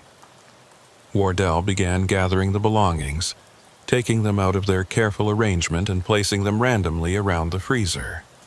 As he worked, the temperature began to rise. The frost on the walls started to melt. The figures watched with growing excitement and fear, and as the last item was moved, as the circle was finally broken, they began to change. Their forms became less solid, more translucent.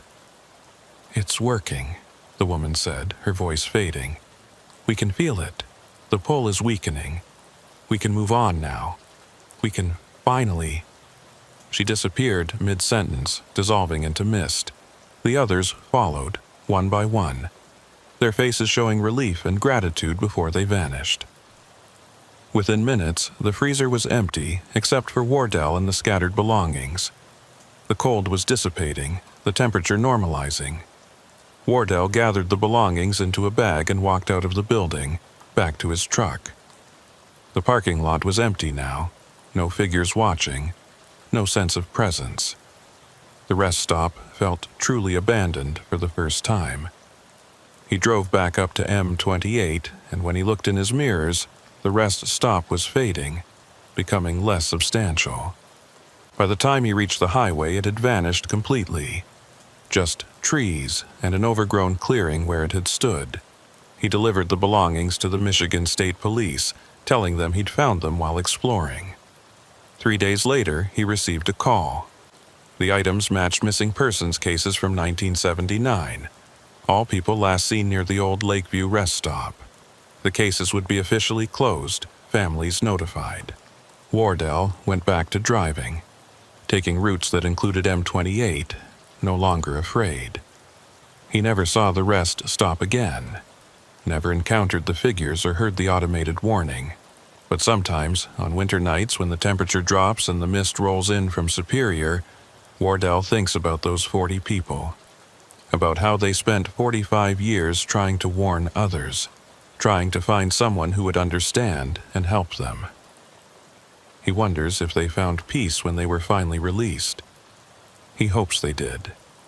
And that memory stays with him, a reminder that the real horror isn't always death. Sometimes it's being trapped, unable to move forward or backward, stuck in an endless loop of the worst moment of your life. Wardell still drives truck, still hauls loads across the Upper Peninsula. But now, when he hears other drivers talking on the CB about strange experiences, he listens more carefully. Because he knows some of those stories are true, that there are places where reality becomes thin and the past bleeds through. And he knows that sometimes someone needs to step up and help, needs to break the circles that trap people, release the patterns that bind them. The highway stretches on, and Wardell drives it with open eyes, watching for signs, listening for warnings, ready to help if needed. Because if there was one place where time got broken, there might be others. And those people deserve to be freed. The mist still rises from Lake Superior on cold nights, still rolls across the coastal highways. But now, when Wardell drives through it, he doesn't see threats in every shadow. The supernatural has retreated, at least from this section of highway. But he knows it's still out there, somewhere, waiting in other forgotten places. And when that day comes, when he encounters it again, Wardell will be ready. Until then, he drives, mile after mile, through all the varied landscapes of the northern roads. And every time he passes where the rest stop used to be, he slows down, glances at the trees, and whispers thanks to the people who tried to warn him, even while desperately needing saving themselves. Their persistence across 45 years had ultimately led to their freedom.